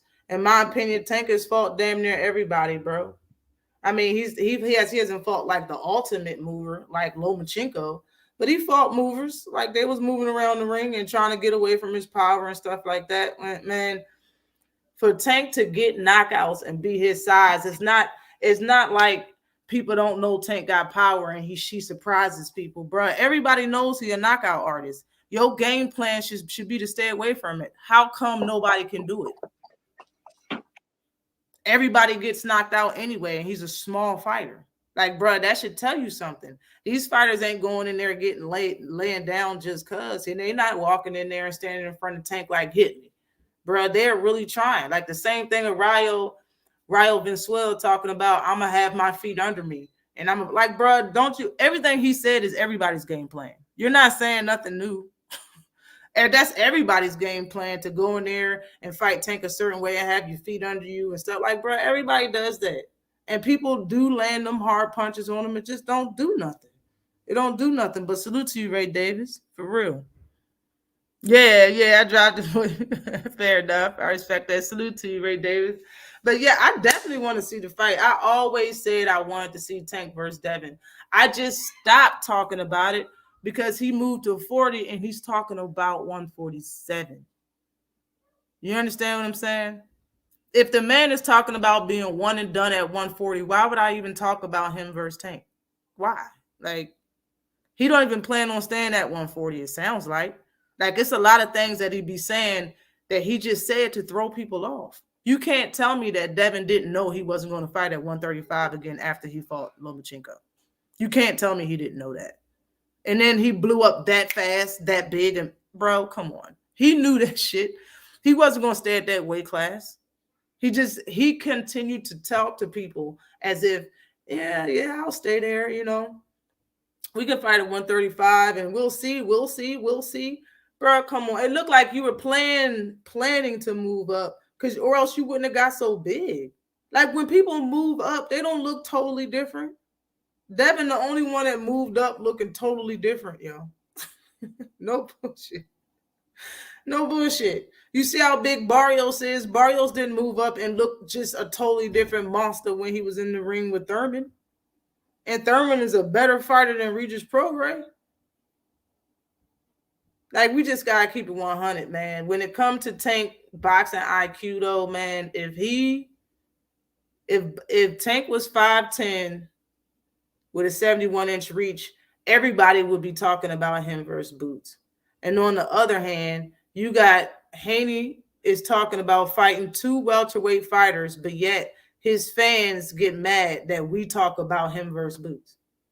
So how is it that he can have the same dimensions, but yet people are shying away from him talking about Boots? But if it was Tank with them dimensions, he would have already fought Boots. They would have pushed that shit to happen. That shit would have already happened. Salute to you, Miss Knockout 86 TV. What is good with you, Queen? I hope all is well. Hope you had a happy holiday. But yeah, man, I would love to see the fight, but he gotta come on, man. It's like the whole time, his whole career, he's striving to be like the head honcho.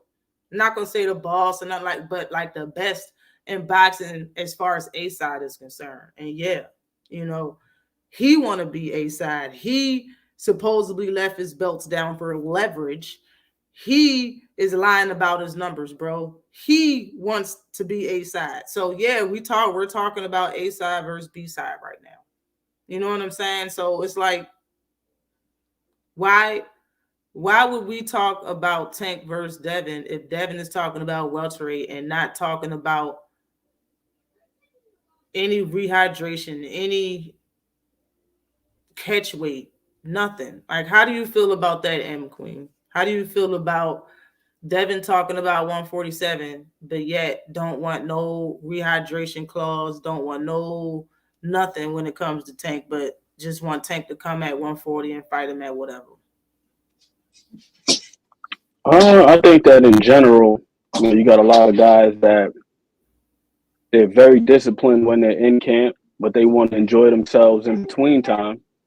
Yeah. So that's one way in which you could do so. You just cut the weight, come down, and then once you're out of the fight, then you can just blow back up, repeat the process.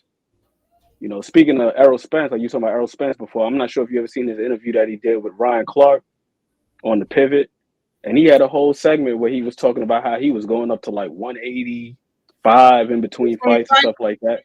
Yeah, I believe it. He said it out his own mouth. He was going up to like 185, damn near 190, partying, hanging out with Adrian Broner. Damn, he was hanging out with AB. Yeah. I gotta go to the interview and I'll send you the clip some way somehow. But yeah, he was talking about it. He was saying that he was blowing up in between fights, hanging out with AB, partying, and then having to cut that weight. And he was saying like the real key, it's not about being disciplined when you got a fight lined up. It's staying close to your campaign weight when you're in between fights. Yeah. And if you've seen Dev in the past, like his face typically looks full like that, like when he's in between fights. Yeah. So our guy's enjoying himself. Yeah. Yeah. I think if he really wants to fight, though, he should just be at a catch weight. Or, like, what do you think about that? If he really wants to fight, how do you think the fight can happen, though, for real? As far as the catch weight or the rehydration clause or same day weigh-in, how do you think the fight can happen? I think that they've got to find some common ground somewhere. Like if Tank's thing or his team's thing is about the weight and making sure, he doesn't blow up crazy like 165 the night of the fight. Yeah, that's maybe you got to acquiesce a little bit and give him a little bit more money. Be like, look, I'll give up a little bit more money. You meet me right here. Because I know I keep seeing people saying like, oh, well, why the hell would he want to drain him and this, that, and the third? And he just wants an advantage as though he's not giving up like 5 inches in height and damn Exactly. near 5 inches in reach. So it's like you got to find an advantage where you can find one. You know what I'm saying? You got to find one. You got to find an advantage where you can find one. Yeah. So I think that's what it'll take, you know, for these guys to meet somewhere in the middle. Like, all right, because I remember Bill was saying, "Hey, we want what Ryan Garcia got." So clearly, Ryan Garcia got paid good money. So look, we're willing to give you some money. That's what Errol Spence did with that Bud Crawford fight. You know, he gave up a little bit more money than he would have, you know, fighting anybody else, and they found some common ground. I think that's what it'll take, some sort of compromise. I believe that. I agree with that. When it comes to Tank, I don't think it's about the money right now with him. He got money. I think he really just wants certain fights before he retires. Like he said he will before he retire, he wants certain fights. And if that's the case, he could give up more money to him. You know what I'm saying? But as far as the same deal that Ryan got, you're not Ryan. And a lot of people said that him and Ryan was an exhibition. Ryan don't deserve to fight. Ryan never been a champion, never fought a champion, all this other stuff. Devin has those things. He fought a champion, was a champion, all of that stuff. He just don't have the numbers. So you can't have the same deal. You can have something similar. You definitely can get more money than you ever had in your career fighting Tank. You know what I'm saying? And I definitely believe that the fight can happen, but Devin and his pops is going to have to concede to something, bro. Like, it's not, I really don't think that Tank is going to fight Devin at 140 and let him come in whatever he wants. If he does, people should applaud him for it. I don't think anybody would, but people should applaud him for that shit. You know what I'm saying? And people talk about, well, he gave everybody rehydration clauses. The only person that talked about it was Ryan. Like, yeah. People had to find out Barrios got a rehydration clause because he ain't talking. He didn't care. Like, he a real warrior, bro. I respect Barrios a lot. You know what I'm saying? Like, bro, and for you to be a real fighter, you like these fighters nowadays, they fighters, but yet they youngins too, and it shows. It's like, bro, if you a fighter, why are you crying about the rehydration clause and you signed to fight them? You had to fight. You look good in the fight. Fight happened. You made money. Why are you crying about it now? Like, for Ryan to do that shit, just making him look like a crybaby, bro. You just like I said years ago, Ryan, why you keep on crying? Ryan be crying like a mother. You cry about everything, bro. Shit. I see that Ryan backed out or changed his mind. He said we're going another direction and we're not looking at Devin no more. We're looking at Rolly. Can I say that I think Floyd had something to do with that? Do you think Floyd had something to do with that? Likely. When they asked Floyd on camera if he should fight Devin, what does he think about Devin versus Ryan? And Floyd stuttered a little bit, and he was like, he can do that if he wants to. Yeah, I bet he talked to Floyd after that, and Floyd was probably like, I think you should get the Rolly fight first. No bullshit. I think he was like, I think you should get the Rolly fight first. Rolly's a big name. He a shit talker. It'll be a great lead up to the fight. And you got Ryan Garcia versus Rolly is a nice fight. It could be big numbers and all of that, and he can win versus Rolly. Yep. It's a harder fight versus Devin Haney. You know what I'm saying? And for real, Floyd just being a friend by saying some real shit. Like, bruh, you might lose against Devin, but Rolly a good name. You put money in your pockets, and they can have an argument that they put more butts in the seats than Tank did when they fought Tank. If this fight has good numbers in between Rolly and Ryan. Both of them shit talkers, and they're going to like the angle. If they have good numbers, I'm not going to say it's going to top Tank numbers in Ryan, but if they have good numbers, they're going to argue the fact that Tank could have did them numbers without them, and they was the shit, and they're the reason why, you know what I'm saying, all the tickets were sold and shit like that. I can see that shit, yo. What you think? You think Floyd had something to do? Yeah, likely. And then another thing, too, isn't Rolly still with the money team? Yes, he is. So hey, bring some money over there. Like you said, on paper it's an easier fight for Ryan. Yes, sir. So it's an easier fight. You get more money, continue to raise your profile, and then it also has championship implications as well. Like you saying before, Ryan's never been a champion. Rolly is the WBA champ.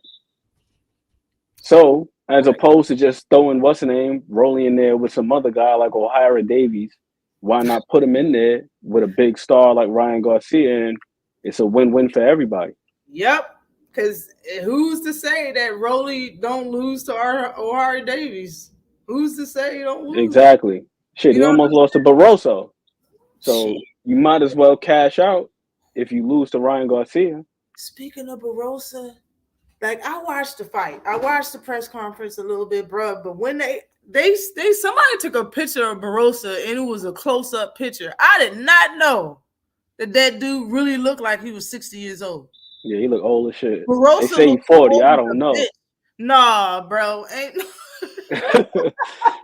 If he's 40, he lived a hard life. We ain't doing that, dog. That man's face look like hard times.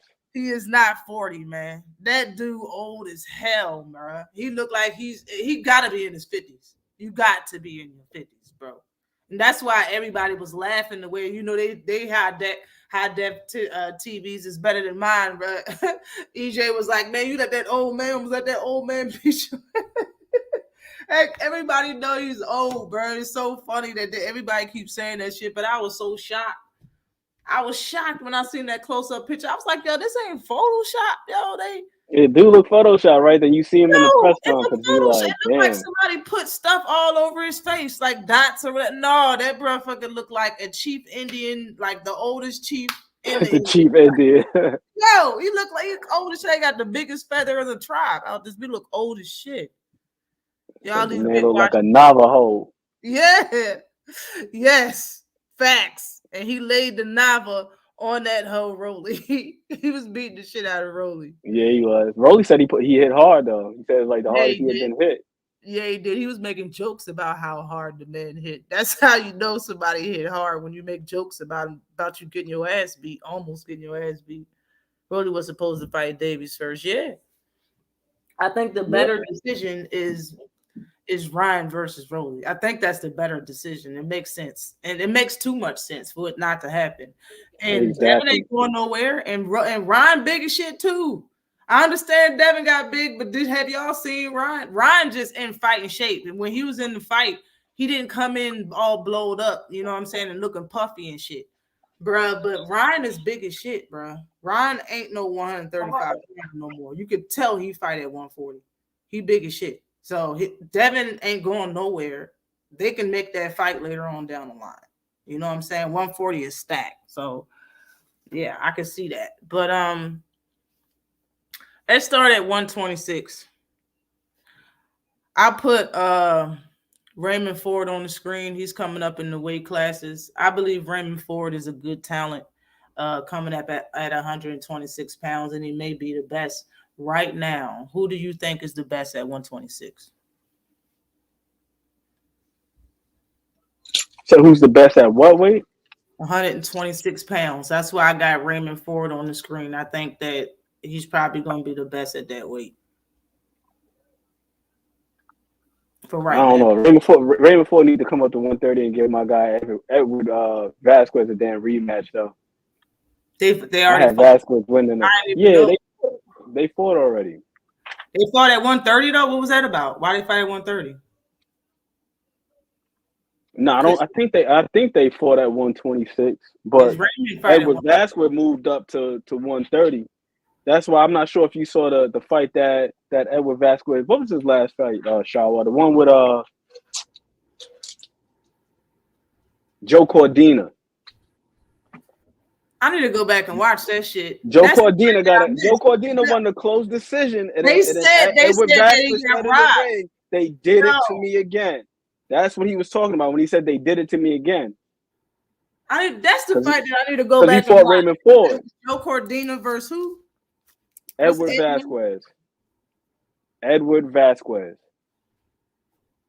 At the end of the fight, he said they did it to me again. And he was alluding to the fight that he had with Raymond Ford. Personally, I thought Edward Vasquez won that fight too. That was Joe's last fight, right? Joe Cordina's last That fight. was Joe Cordina's last fight. Yeah, that's I had Vasquez winning that one too. Yo, he was doing tremendous work. I just think that he's cursed. He's cursed because he don't really have much pop. He's at 130. He's probably my favorite fighter, skill wise. Like I love his skill set. Like he's just crafty as hell. He just don't got much pop. Damn, I need to see that shit for sure.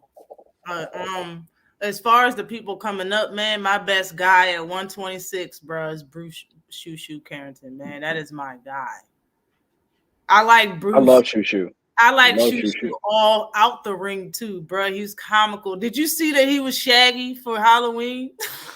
Yeah. Yo, did you watch this documentary? Shaggy had me done, yo. I don't know why that shit was so funny to me. Did you watch this documentary though? No, he got a doc. Yo, I had tears in my eyes. It's on YouTube. It's not on YouTube. It's like on Vimeo or something like that. I'm gonna find it because I got it. Actually, I got the link right here. I'm gonna drop the link in the butt. Do you have my IG? You can send it to my IG or a name to. All right. My IG is in the description box below. It's candid_a.g.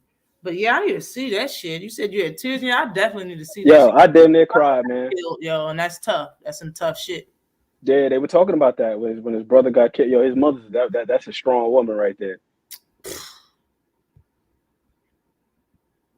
So my mother had a son. He lived, I believe, 2 weeks and he passed away. Man, it's different. It's different bearing a child, no matter what age the child is. It's different. As you gotta imagine a parent will have their whole house set up for a new baby. You know what I mean? And then the baby pass away. You know what I mean? In that case, you got a whole human being that has a family, a life, people love them, and you get somebody take them up out of here. It's disgusting. It really is. Is that it? Brownsville? Yes, that's it right there. Bet. Yep. I lost 2. Damn, Picasso. It's tough, bro. Should be tough. I'm writing this down. So I can check it out. Shit, I ain't doing shit tomorrow. I got some shit to look at. But I was in here holding back tears, man. I was like, damn, shoot. His brother had went to the store to go buy a game. And it was like in the middle of the day. It was like broad daylight. It wasn't even like it was like some crazy situation where he, was like involved in something. It was just like a random thing in Brownsville. How old was he? He was young. He was like 14, 15. That's like that. Crazy He's shit. a baby. Yeah. He went to the store to go buy Grand Theft Auto. I think it was like Grand Theft Auto 4 or something like that. What was it, a stray bullet or something? I can't remember all the circumstances, but yeah, it was just watch that shit. That shit's fucked up. Salute to you, Zach B. What's good with you? And they covered some of the process of his mother, going through the whole court proceedings when they were waiting to sentence the guy, and just her going back and forth to court during the whole trial. Yeah, you gotta be strong for that shit, bro. You gotta be strong for that. Yeah, that's some tough shit. I'm gonna look at that. I really like Bruce Shoo. I think he's an awesome talent. I think he got an incredible ceiling too, yo. I don't think he's fully grown. I think he's gonna get bigger in the future too. He might go up a couple weight classes. But I really rock with Shoo at 126. He was talking about the dude at 130. I still need to check up on him. The guy that you was talking about, Vasquez. Edward Vasquez, man. I like Foster. I've been behind Shock for a few years now. I really like Oshaki Foster for that weight class. 130 do got some good ass fighters in it. You got that dude Sugar Garcia. That motherfucker look like a monster. I think he got nothing but. I think he got like all knockouts. I think he's a Spanish fighter or Latino fighter. I can't remember his first name, but his nickname or whatever is Sugar. His last name. He is a Garcia, I believe. But he coming up in the rankings. When he get there, it's gonna be destructive. It's gonna be nasty. All his fights, he have nasty ass knockouts in. But I made a video about 130, and man, I think 130 got some good champions and some good fighters in it. It's just not that deep. I really think Oshaki Foster though is the best at 130 right now. That's my guy. It's my guy. But I'm gonna check out Edwin, like you said. When you move on to 135, Tank's my guy. It's always been like that. But you got Shakur Stevenson is yet to be determined on who's going to win these fights. So you got a lot of people that saying Shakur's the best. You got a lot of people saying Tank's the best, and I'm with it. If both of them are some good ass fighters, and that's just what it is. I don't think nobody's better than Tank and Shakur at 135. And when it comes to 140, like I said, my guy Matias, who do you think is the best at 140?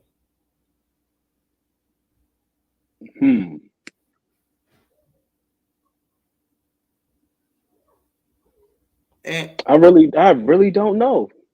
I really don't know. A lot of fighters, right? It's yet I really don't know. to be determined. These people got to mix it up. I like Matias though. I think as far as his boxing style goes, bruh, man, he sat there and got battered by a guy that had like 80 some knockout rating of power, and soon as he let him beat him up, it seems like for a couple rounds. As soon as he let off his arsenal, the fight was over. He was like, I'm good.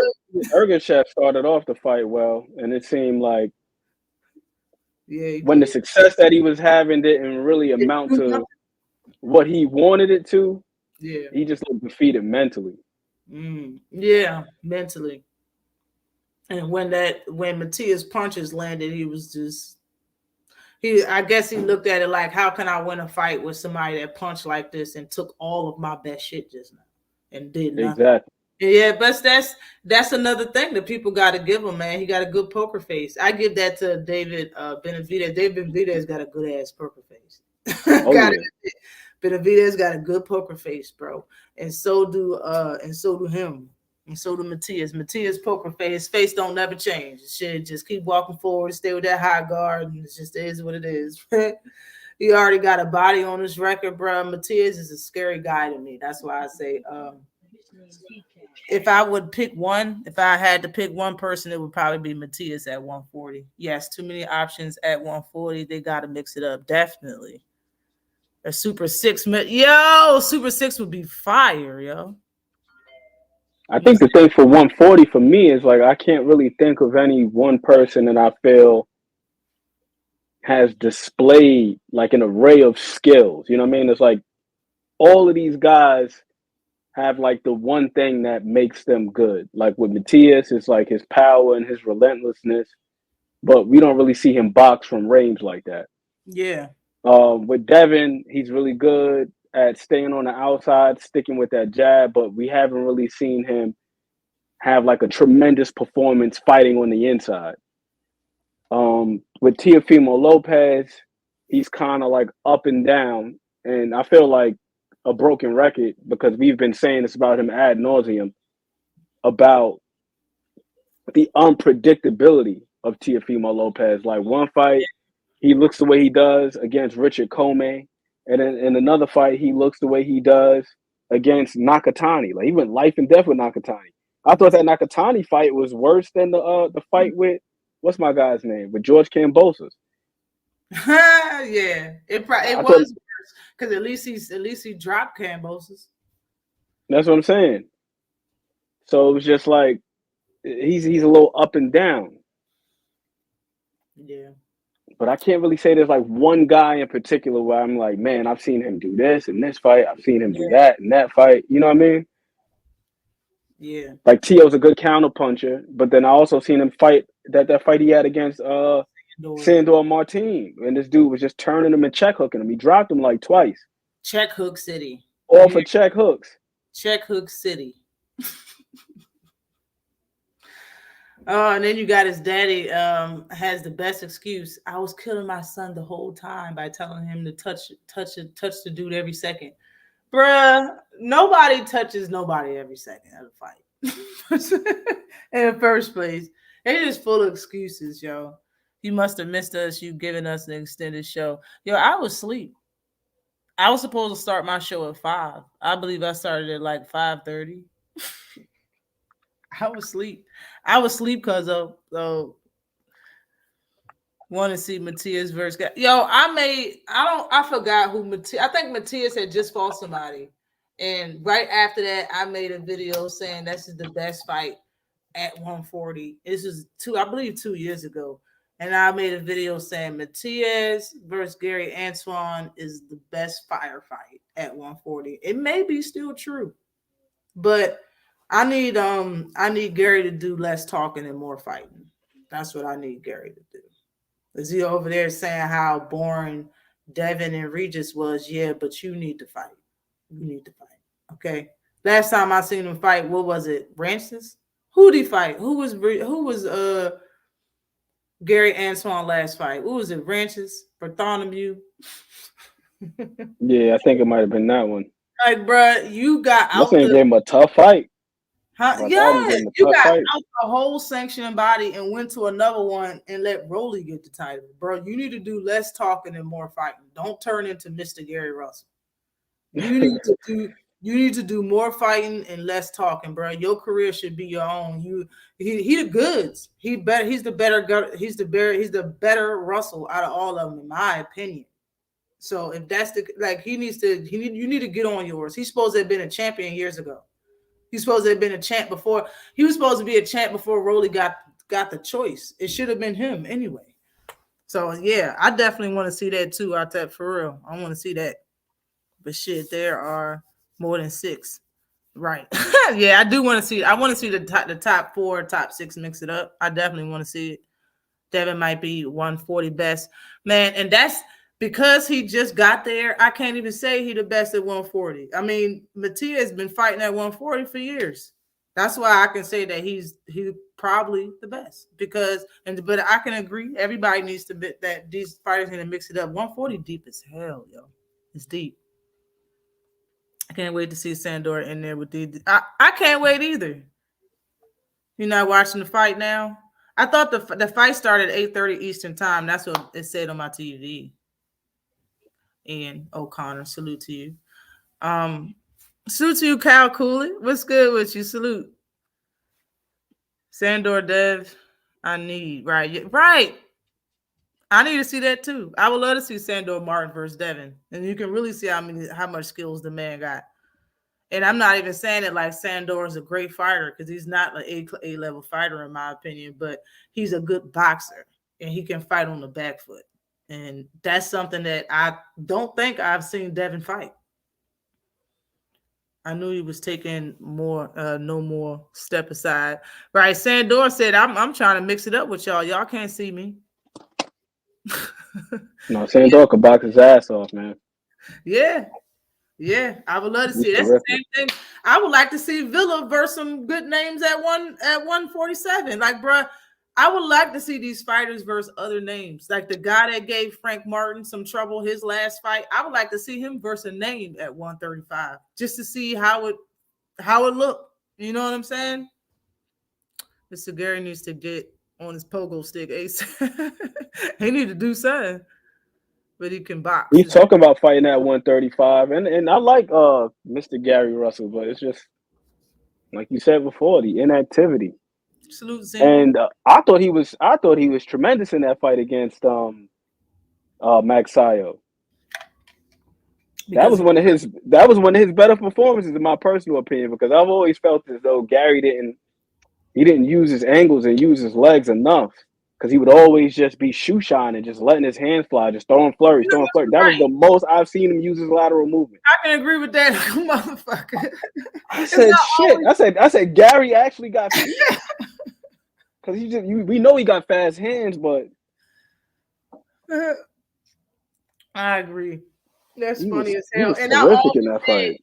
Yo, people look at Gary and be like, well, he got fast hands. That's why he'll win. He got fast hands. He don't move his feet when he moves his hands. He's not Manny Pacquiao. Nope. He don't be moving his feet. He be standing there. He probably stationary and do that all that. Like, bro, against somebody that know how to box and know what his strengths are, which is fast hands, they're gonna use their reach and he ain't gonna hit nothing. He's going to have to overcommit or reach and get hit. He's going to have to take a chance to win versus a fighter that actually is of some caliber with some skill, especially some pop.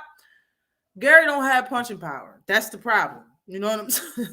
But yeah, you're 100% right. He was using a lot of angles for him not to get hit. The only thing that I didn't like about that fight versus Max Salio is that he only threw the brick. I understand your right hand is the only hand that you can use, but you can throw different punches, bro. You don't.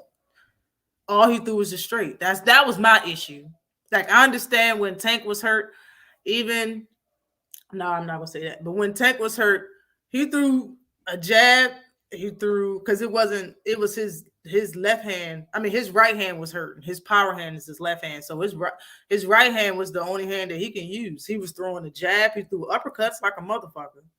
He threw like, bro, I didn't see him throw none of that. So it made the fight look very boring. If in my opinion, if Gary would have threw some hooks and really schooled, like, because he got the IQ to school on him, but I think the pain is what had Gary Russell on flight-footed. Like, he was really flight-footed in that fight. But the angles was nice. So you're right about that. Angles was and nice. he was likely also throwing a lot of straights too to maintain a certain distance, because to throw those other punches, you got to be in a little bit closer. Yeah, he was doubling up uppercuts and hooks and things of that sort. And he would take a step and throw it again. That's what Gary was doing. It was keeping Max Salio back. You're 100% right with that. I like that fight that Zenith said, Vila versus Butayev, because that Butayev fight with Stan Jonas, that thing was action packed. Them guys were just locking horns, just standing in the pocket with each other, just throwing punches. And I could imagine that a fight with Vila and Butayev would be a similar type of fight, just a firefight, just two guys. I would love Rock'em Sock'em Robots. I got CTE just thinking about it. I would love to watch that shit, man. I think Vila, man, I give respect to losers sometimes because they deserve it too. Okay, when it comes to Boots being highly intelligent inside that ring, fighting the way he does, with the pop he does, all the things, everything. Him being a cheat code. For Villa to put on that performance, man, and last the way he does, man, he took an ass whooping, man. For real. For our entertainment. I like Villa, bro. For our entertainment, he took a serious. Yo, Boots was stout. Boots slowed up and went in slow motion on him. I was like, bro, this shit is crazy. Boots is crazy, bro. The talent on. Yeah, this dude showed a lot of mental fortitude. Because on top of getting beat up, like you just said, you got a guy over here styling on you. You know what I mean? This guy is turning into a showman. I could only imagine how frustrating that could be. Yeah, and Vila didn't give up. He kept trying. Man. Ultimate respect for that guy. I give Villa a lot of respect, bro. That fight was fire. And everybody knew it was coming. After Boots fought Karen and everybody was saying what they saying and that fight looked the way it did, I knew he was going to beat somebody's ass.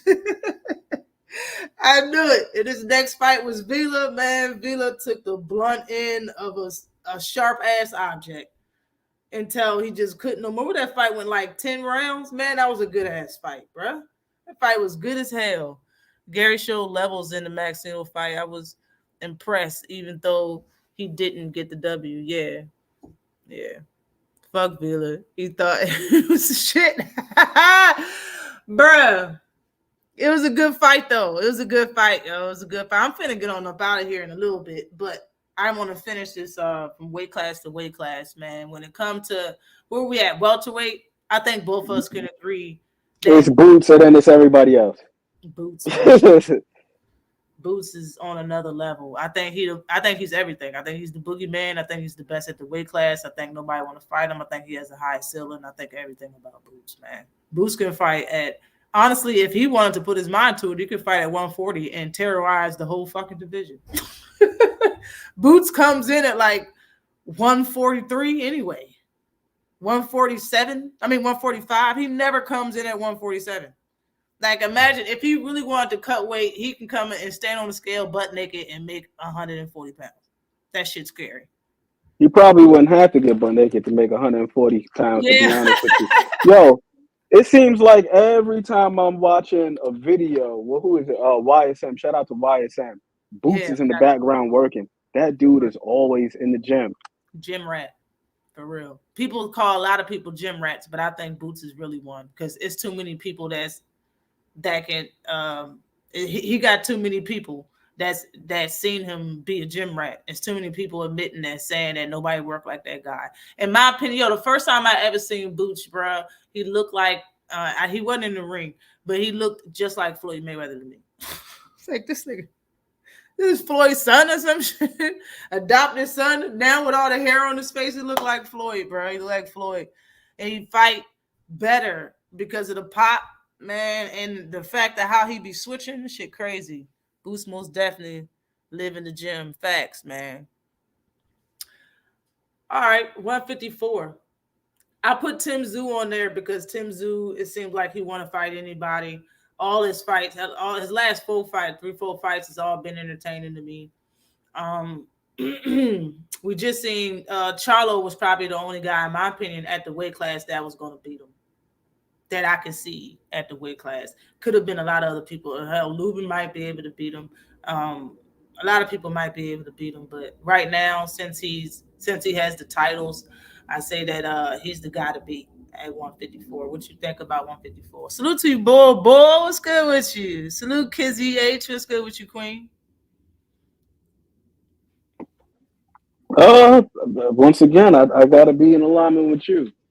I'm not even gonna lie to you. Initially, I wasn't really too high on Tim Zoo. Me too. I wasn't high. Because to me, he seemed like one of them Frankenstein type of guys. Like he doesn't necessarily have like the best technical ability, but the one thing I will say is like the more I've watched him, he's made steady improvements. Like against Tony Harrison, his catch and shoot game was tremendous. Yeah. He's got a little bit of that George Foreman in him. So what he lacks with footwork, he makes up for it with his control game. Like if you notice when he's trying to land his straight right hand, a lot of times he'll throw the left hook, and he's not always looking to land the left hook. Like he'll kind of nudge the guy in the direction he wants them to go, like leading them towards the right hand. So he does some very crafty things. You set up fighters. That's what you need. The higher you get in levels and fighting people, if you don't know how to set people up, you're gonna lose. He got a nice little guard manipulation game too. Like if you stand there in front of him, you got your guard up. He'll shoot a jab just to peel your guard down and peel your guard down, come over the top or something. So he's making steady improvements. I do think that maybe one of the more athletic guys, somebody that's able to withstand the pressure and they won't succumb to the pressure, I think that they could give him a real good challenge.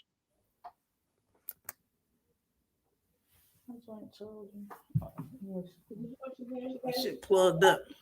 All right, there you go. Phone, computer. Do you think we see Jamel back in the ring at 154? Yeah, he's gonna come back. I don't think he's gonna leave 154 at all. I think he's gonna stay there until he retires.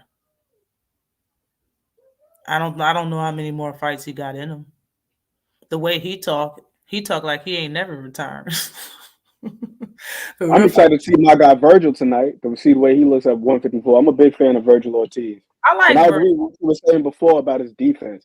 Because here's the thing.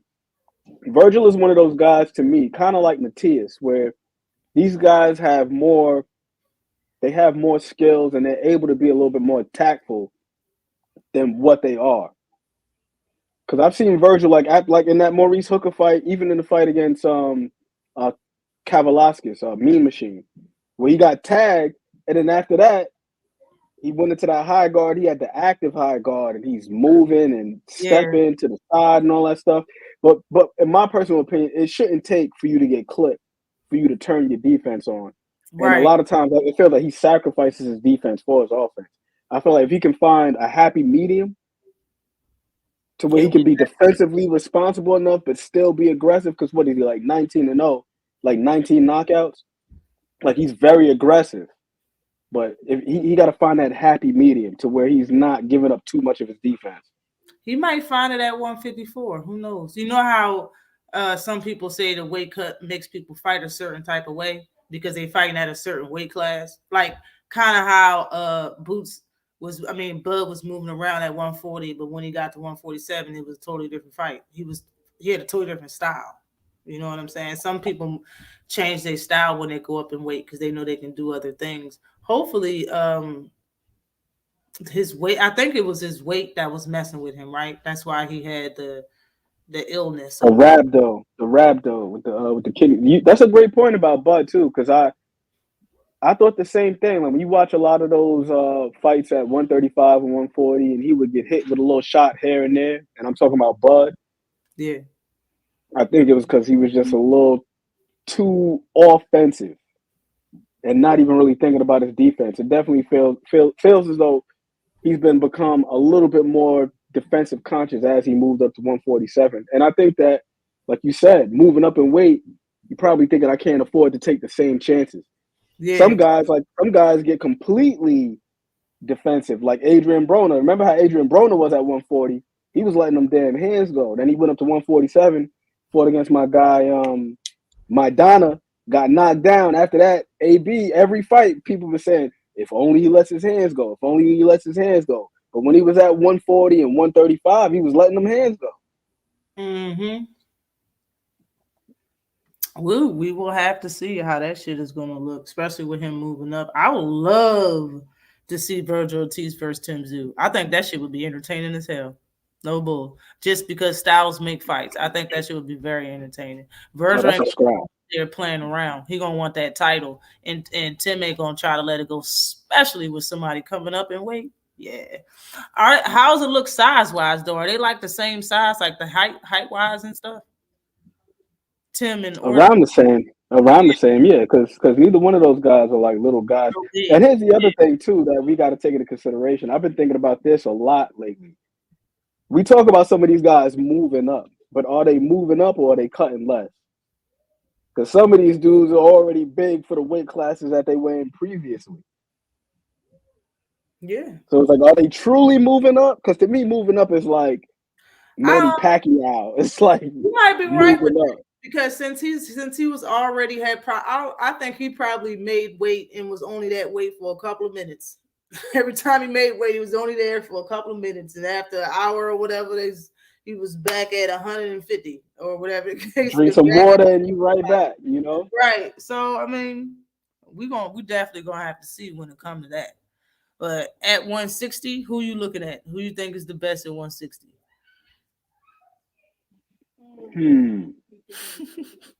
At 160, I love Morrell, man. Morrell is my guy, dog. But he's at 68 though.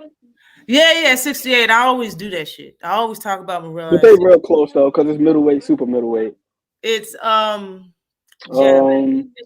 for me at 160. It's between Janabek and maybe Adames until somebody else. If you want to talk about my personal favorite at 160, my personal favorite is Julian Williams. I don't care. Julian Williams. Yeah, J-Rock. I love J-Rock. Oh, shit. Love J-Rock. I rock with J-Rock style, yo. He got heart. Love me some J-Rock. Yeah, he does. Yeah, I like heart. Yo, he was giving Charlo a hell of a fight until he got clipped with that shot. That little catch and shoot uppercut. Yeah. I had one tear coming down like Denzel and Glory when that shit happened. I was like, J-Rock, no. But it was such a beautiful counter. It was like one of the best catch and shoot uppercuts I can remember in recent memory.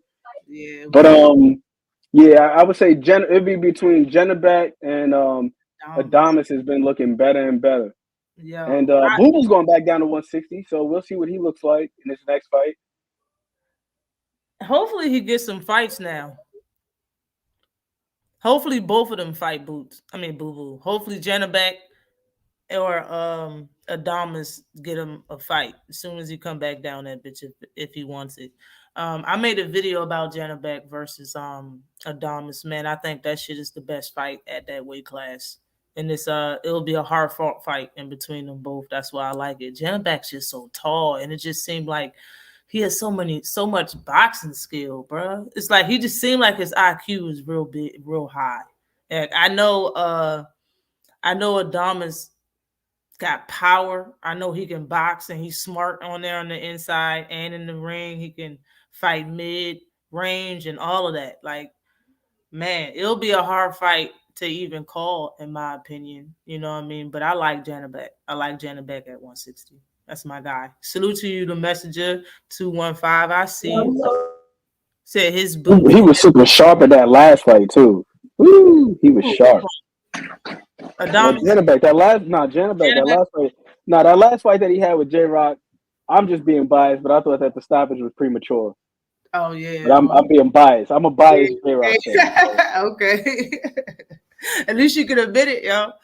Has Boots chin been tested? That's the thing. Like, when it comes to good fighters, it's hard for them to even it's hard for a fan to admit his chin been tested. Let me say that.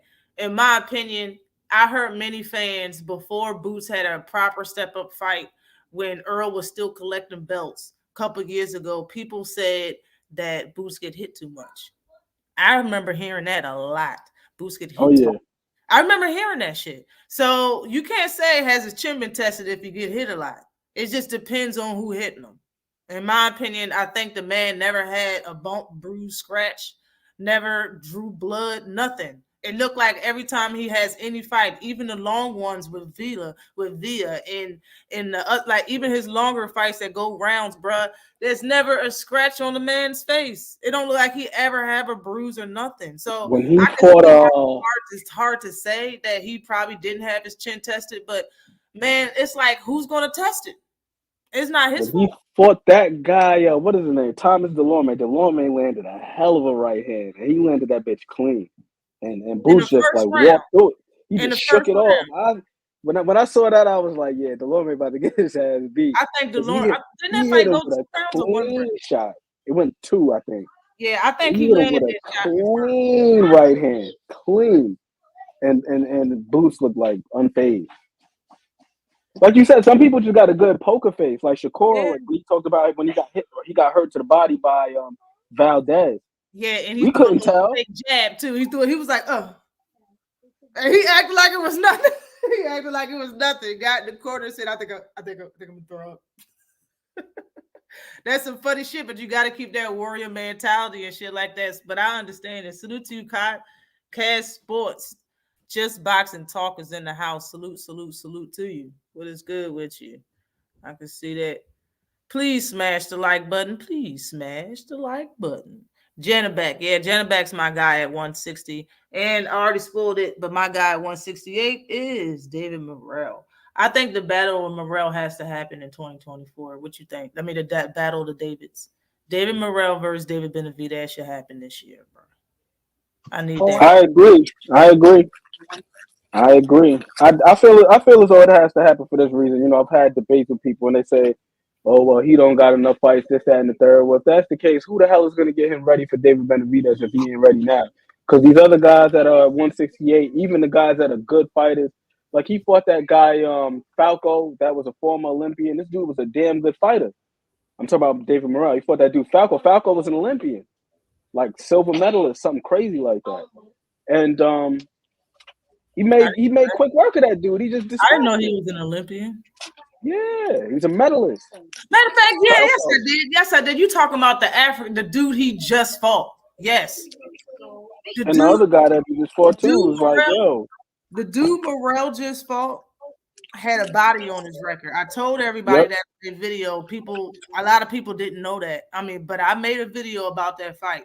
He had a real body on his record. So for the people and he acting like David Morrell was juicing or some shit, like he had PEDs. David Morrell did send a man to the hospital. He was in a coma for 3 months. He got out of it and he is fine now. You, on the other hand, you fought an 8-round fight. 8 rounds. David Morrell went 12 rounds with that guy that he put in the hospital for 3 months. He was in a coma. He got out of it. He's fine. The guy that he fought though, the African dude that he fought, or I think it was African, bruh. The guy had an 8-round fight with this dude named Ray something or whatever. I can't remember what the black guy name is, but he fought a black guy as well. He put him in the hospital for an 8-round fight, bro. 8 rounds. The fight. I didn't even think it went 8 rounds. It went like 6. He dropped that dude 4 times. He went in the hospital. He was in a coma for 11 months. I mean, I'm sorry. No, what did they say? He was in a coma for like a whole year. I think it was 11 months. He was in a coma for 11 months, and then he died from his injuries that he suffered from the guy Morrell just beat. So we need to stop with the PED talk when it comes to him and his side. Because, bro, all right, you got stopped or whatever the case may be, bro, but you actually have a real body on your motherfucking record. Like, bro, it's different. It's different out y'all. Ashley, did you miss a couple Saturdays? I missed last Saturday. And then I missed one Saturday, and then I went live, and then I missed last Saturday, and I'm here today. That's what happened. So yeah, I was missing the action just a little bit. But yeah, I think the battle of the Davis gotta happen. He said yes to the fight, and then a year after they said no. Like, I don't know what's going on with that. And that's probably the reason on why David Morrell's so mad at the Benavidez and his camp. But I think Morrell is going to move on to someone else. You should never, you should never stay stagnant for no fighter. Y'all are fighters, you should fight. But I think that fight should come back around center stage, and they should fight each other. David Benavidez, I think, is looking to fight Jaime Munguia. Am I right? I think he's looking to fight Munguia after he fight John Ryder or Jamal Charlo. Bro, I don't want to see Jamal Charlo fight David Benavidez. Not right now. Maybe give him another fight or whatever, and then maybe I want to see it, but not right now. That's more of a strategic thing for Benavidez. You know, you can see the game plan, which is to cut Canelo off because Canelo has that 3-fight deal. So in the event that he fights Jaime Munguia for one fight, then the next fight will probably be Jamal Charlo. That way he'd be able to skate out of that whole PBC deal without having to fight David Benavidez. But if David Benavidez gets to Charlo first, and in the event that he does a demolition job on him, then it's like, okay, now we got to find somebody else who can fight. Then Benavidez steps in like, hey, Yep. But yeah, that's what I was talking about, Cass. I was talking about Cena. That's the guy that got the body on his record in 2019 or something like that. That's when that shit happened. But let's move on to 175, bro. I think the best at 145 is yet to be determined in between Bivol and Arthur Beterbiev. I think Bivol, as far as skill-wise and boxing-wise, is better than Beterbiev. But I think Beterbiev got a chance to hurt Bivol in this fight. You know what I mean? I like Beterbiev more than I like Bivol, but for some reason, I think Bivol will beat him. What do you think? I mean, the beautiful thing about that fight is that Arthur got that boot bop bang, man. He got that boot bop bang. He got something serious in them gloves. 100% knockout ratio. All it takes is one punch, and the whole complexion of the fight can change with that guy. And we just saw in that last fight with Lyndon Arthur, even though Lyndon Arthur got whitewashed, he did catch Bivol with a nice little body shot that froze him up for a second. Lyndon Arthur didn't follow up, but he got him with a nice little shot to the body. Yeah. And body shots be different, in my opinion. Oh, yeah. And my guy Arthur, he dropped Usyk in the amateurs with a body shot. So you know he got that muscle man. To the body, bruh. Blueprint is out on that, man. Everybody should just hunt for his body when they fight him, bro. That's shit crazy. He got a chandelier body made out of glass. At 175, I would say between those two guys, but the one guy that I'm most excited about at 175 right now is Najee Lopez, Puerto Rican cat. He's fought about 3 times this year on Pro Box TV. Najee Lopez, Najee Lopez. I'm gonna send you the link to his last 2 fights. They're on Pro Box TV though. Excuse me. I watch Pro Box when I catch it. I like Pro Box. I like Pro Box when I catch that shit. I don't really watch cruiserweight division. But I must say, I like that guy. That guy Chev. I like how he fights. He is the entertaining fighting style. But I did not know nothing about that guy that knocked Zorro out, bro. Oh yeah, Jai Opataia. He's serious.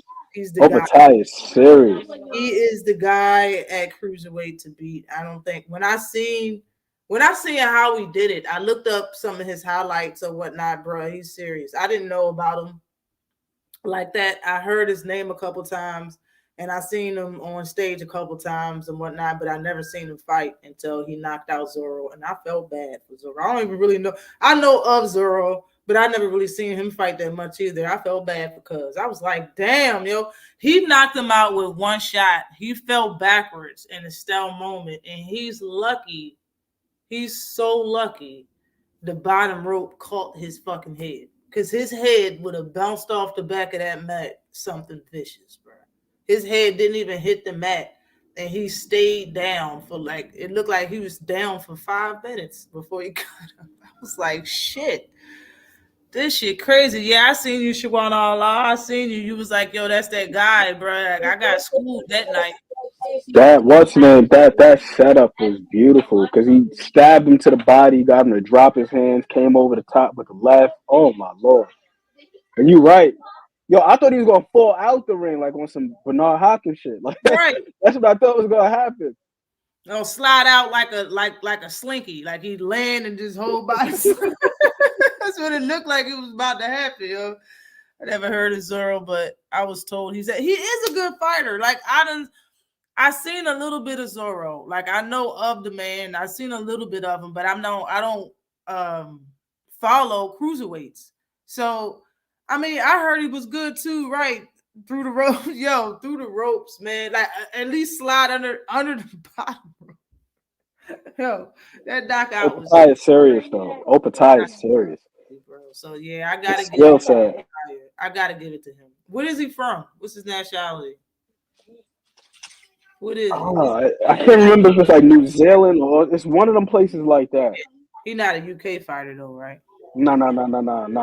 He's from either New Zealand or Australia. I'm about to look it up. When it comes to Australia, he's from Australia. When it comes to the heavyweight show, what you think about the heavyweight division before we get on up out of here? Ooh, I kind of feel like it's a little bit open right now. I feel like it's kind of open right now because I really don't know how I feel about Tyson Fury. I really don't know. I mean, historically, he's been, pretty damn good, but I don't know.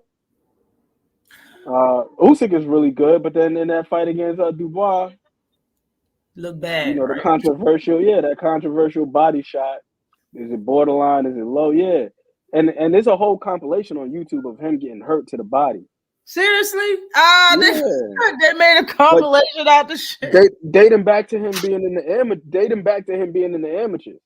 YouTube was dropped several times by body shots. YouTube is undefeated, man. They find it all. Oh my guy, Anthony Joshua is looking reinvigorated in that last fight. Yes, that was one of the best performances I've seen from him. Yes, he did. That's one of the best. That's what I was saying. Like I feel that's why I put Zhang on there, just because I like Zhang. I don't like Zhang is serious too, though. Right, it's yet to be determined. I think the heavyweight division is looked the best that it's looked in years because of how much talent. Up. Right, it is. It is waking up. They shaking his jaw. They put him in there and shook it up, made all of them angry. Agent Caballero, he had my favorite performance. For me, I thought he had the performance of the night. Caballero, big American. Supersize Khan. You the person that said that to me the first time, and I was like, "Who is that?" Yeah. Supersize American. I felt like he had the best performance that night against Agnew. Yo, I can't remember the last time I seen a guy get dropped to the body 3 times in a fight. Like it was hurting him too, right? Like he was hurting. He was trying not to take a shit. That's what it looked like when he slid down the ropes. I was like, ooh, like that. That one almost made you boo-boo. That's that type of body attack that'll put blood in your urine, have your piss looking like cherry Kool-Aid. Yeah, and he switched angles and threw the uppercut too. I was like, oh yeah, yep. I like that. I like it. I like that. I just didn't know what his name was or how to pronounce it. Y'all had to tell me. But yeah, he looked like a big Amir Khan. That's funny as hell. Agit Caballero. He was terrific. I Yeah, like him. Jared Anderson, I like him too. I Jared know a Anderson. lot of people are up and down on him because of that whole, the What? thing with Roy Jones, and he's crying and talking about Yeah, he his don't name know is how Big long he want to Baby, do this. and he's young. Let the boy cry. Yeah, If he want to cry, let the boy cry. He cried on TV. Let him cry. If he want to cry, let him cry. That doesn't mean that's not. It doesn't take from the fact that he's a very aggressive power puncher, and and he'll face anybody. It's not gonna take for nothing. Everybody fucking cries. All right, let's just be 100. then you got Frank Sanchez in the mix. He's terrific. Yeah, Sanchez, in my opinion, though, it's like he wait too much to get in his bag to hurt his opponent. It's like he be wait. Maybe he starts slow, and that's what it is, man. But he wait too much. But he's a real good boxer. I want him and Jared Anderson to mix it up for real. Frank Sanchez, you got FA, even though he got beat by Sanchez, bro, but he's still in there. You got Herkovich that's in the weight class, bro. Like it's some names at the heavyweight division. You still got Joe Joyce. He's still out there. He's still a name. You know what I mean? Like it's a lot of heavyweight fights out here to mix it up. And the shit. Look, I'm here for it, and I know y'all are too, y'all. Blessings to 2023, but I believe we're gonna have even more great fights here at 2024. But salute to everybody to come in. I'm not gonna hold anybody else up any longer. Like I am holding you up. Y'all free to do whatever you want, but you know what I mean. 20 minutes, the fight's gonna start. Salute to everybody. Hope everybody's in there. Thanks for coming up here, Ant McQueen. You're that guy. Everybody subbed Ant McQueen if you have not. You could put your link in there if you want to. They just gave me my rights back. They just gave it to you. Yeah, Yeah, they hit me. you Yeah, had I the got hit little with a girl. strike by the zone because I be going looking over the film and all that stuff. But I don't care. I'm about to make a backup page, Casual Corner Revenge. So in the event that they hit me with the strike, I could just go on anyway. But hey, it's well worth it to be honest with you because I ain't even really overly concerned with monetizing and all that other stuff. Shit, I just want to just watch film and just talk about boxing and stuff. Right, yeah. Put your link in the channel, Ant McQueen. I believe you got a wrench cast. I just gave you a wrench cast sports. But salute to everybody that came in the building. Let's go ahead and watch this fight, man. I think Virgil gonna look good at his first fight at 154, bro. I really do. But salute, peace, and blessings. I hope everybody had a great holiday. Like I said, I hope everybody's gonna have a very good 2024. Salute to everybody. Holla, peace, and love. I'll see y'all next Saturday, 5 p.m.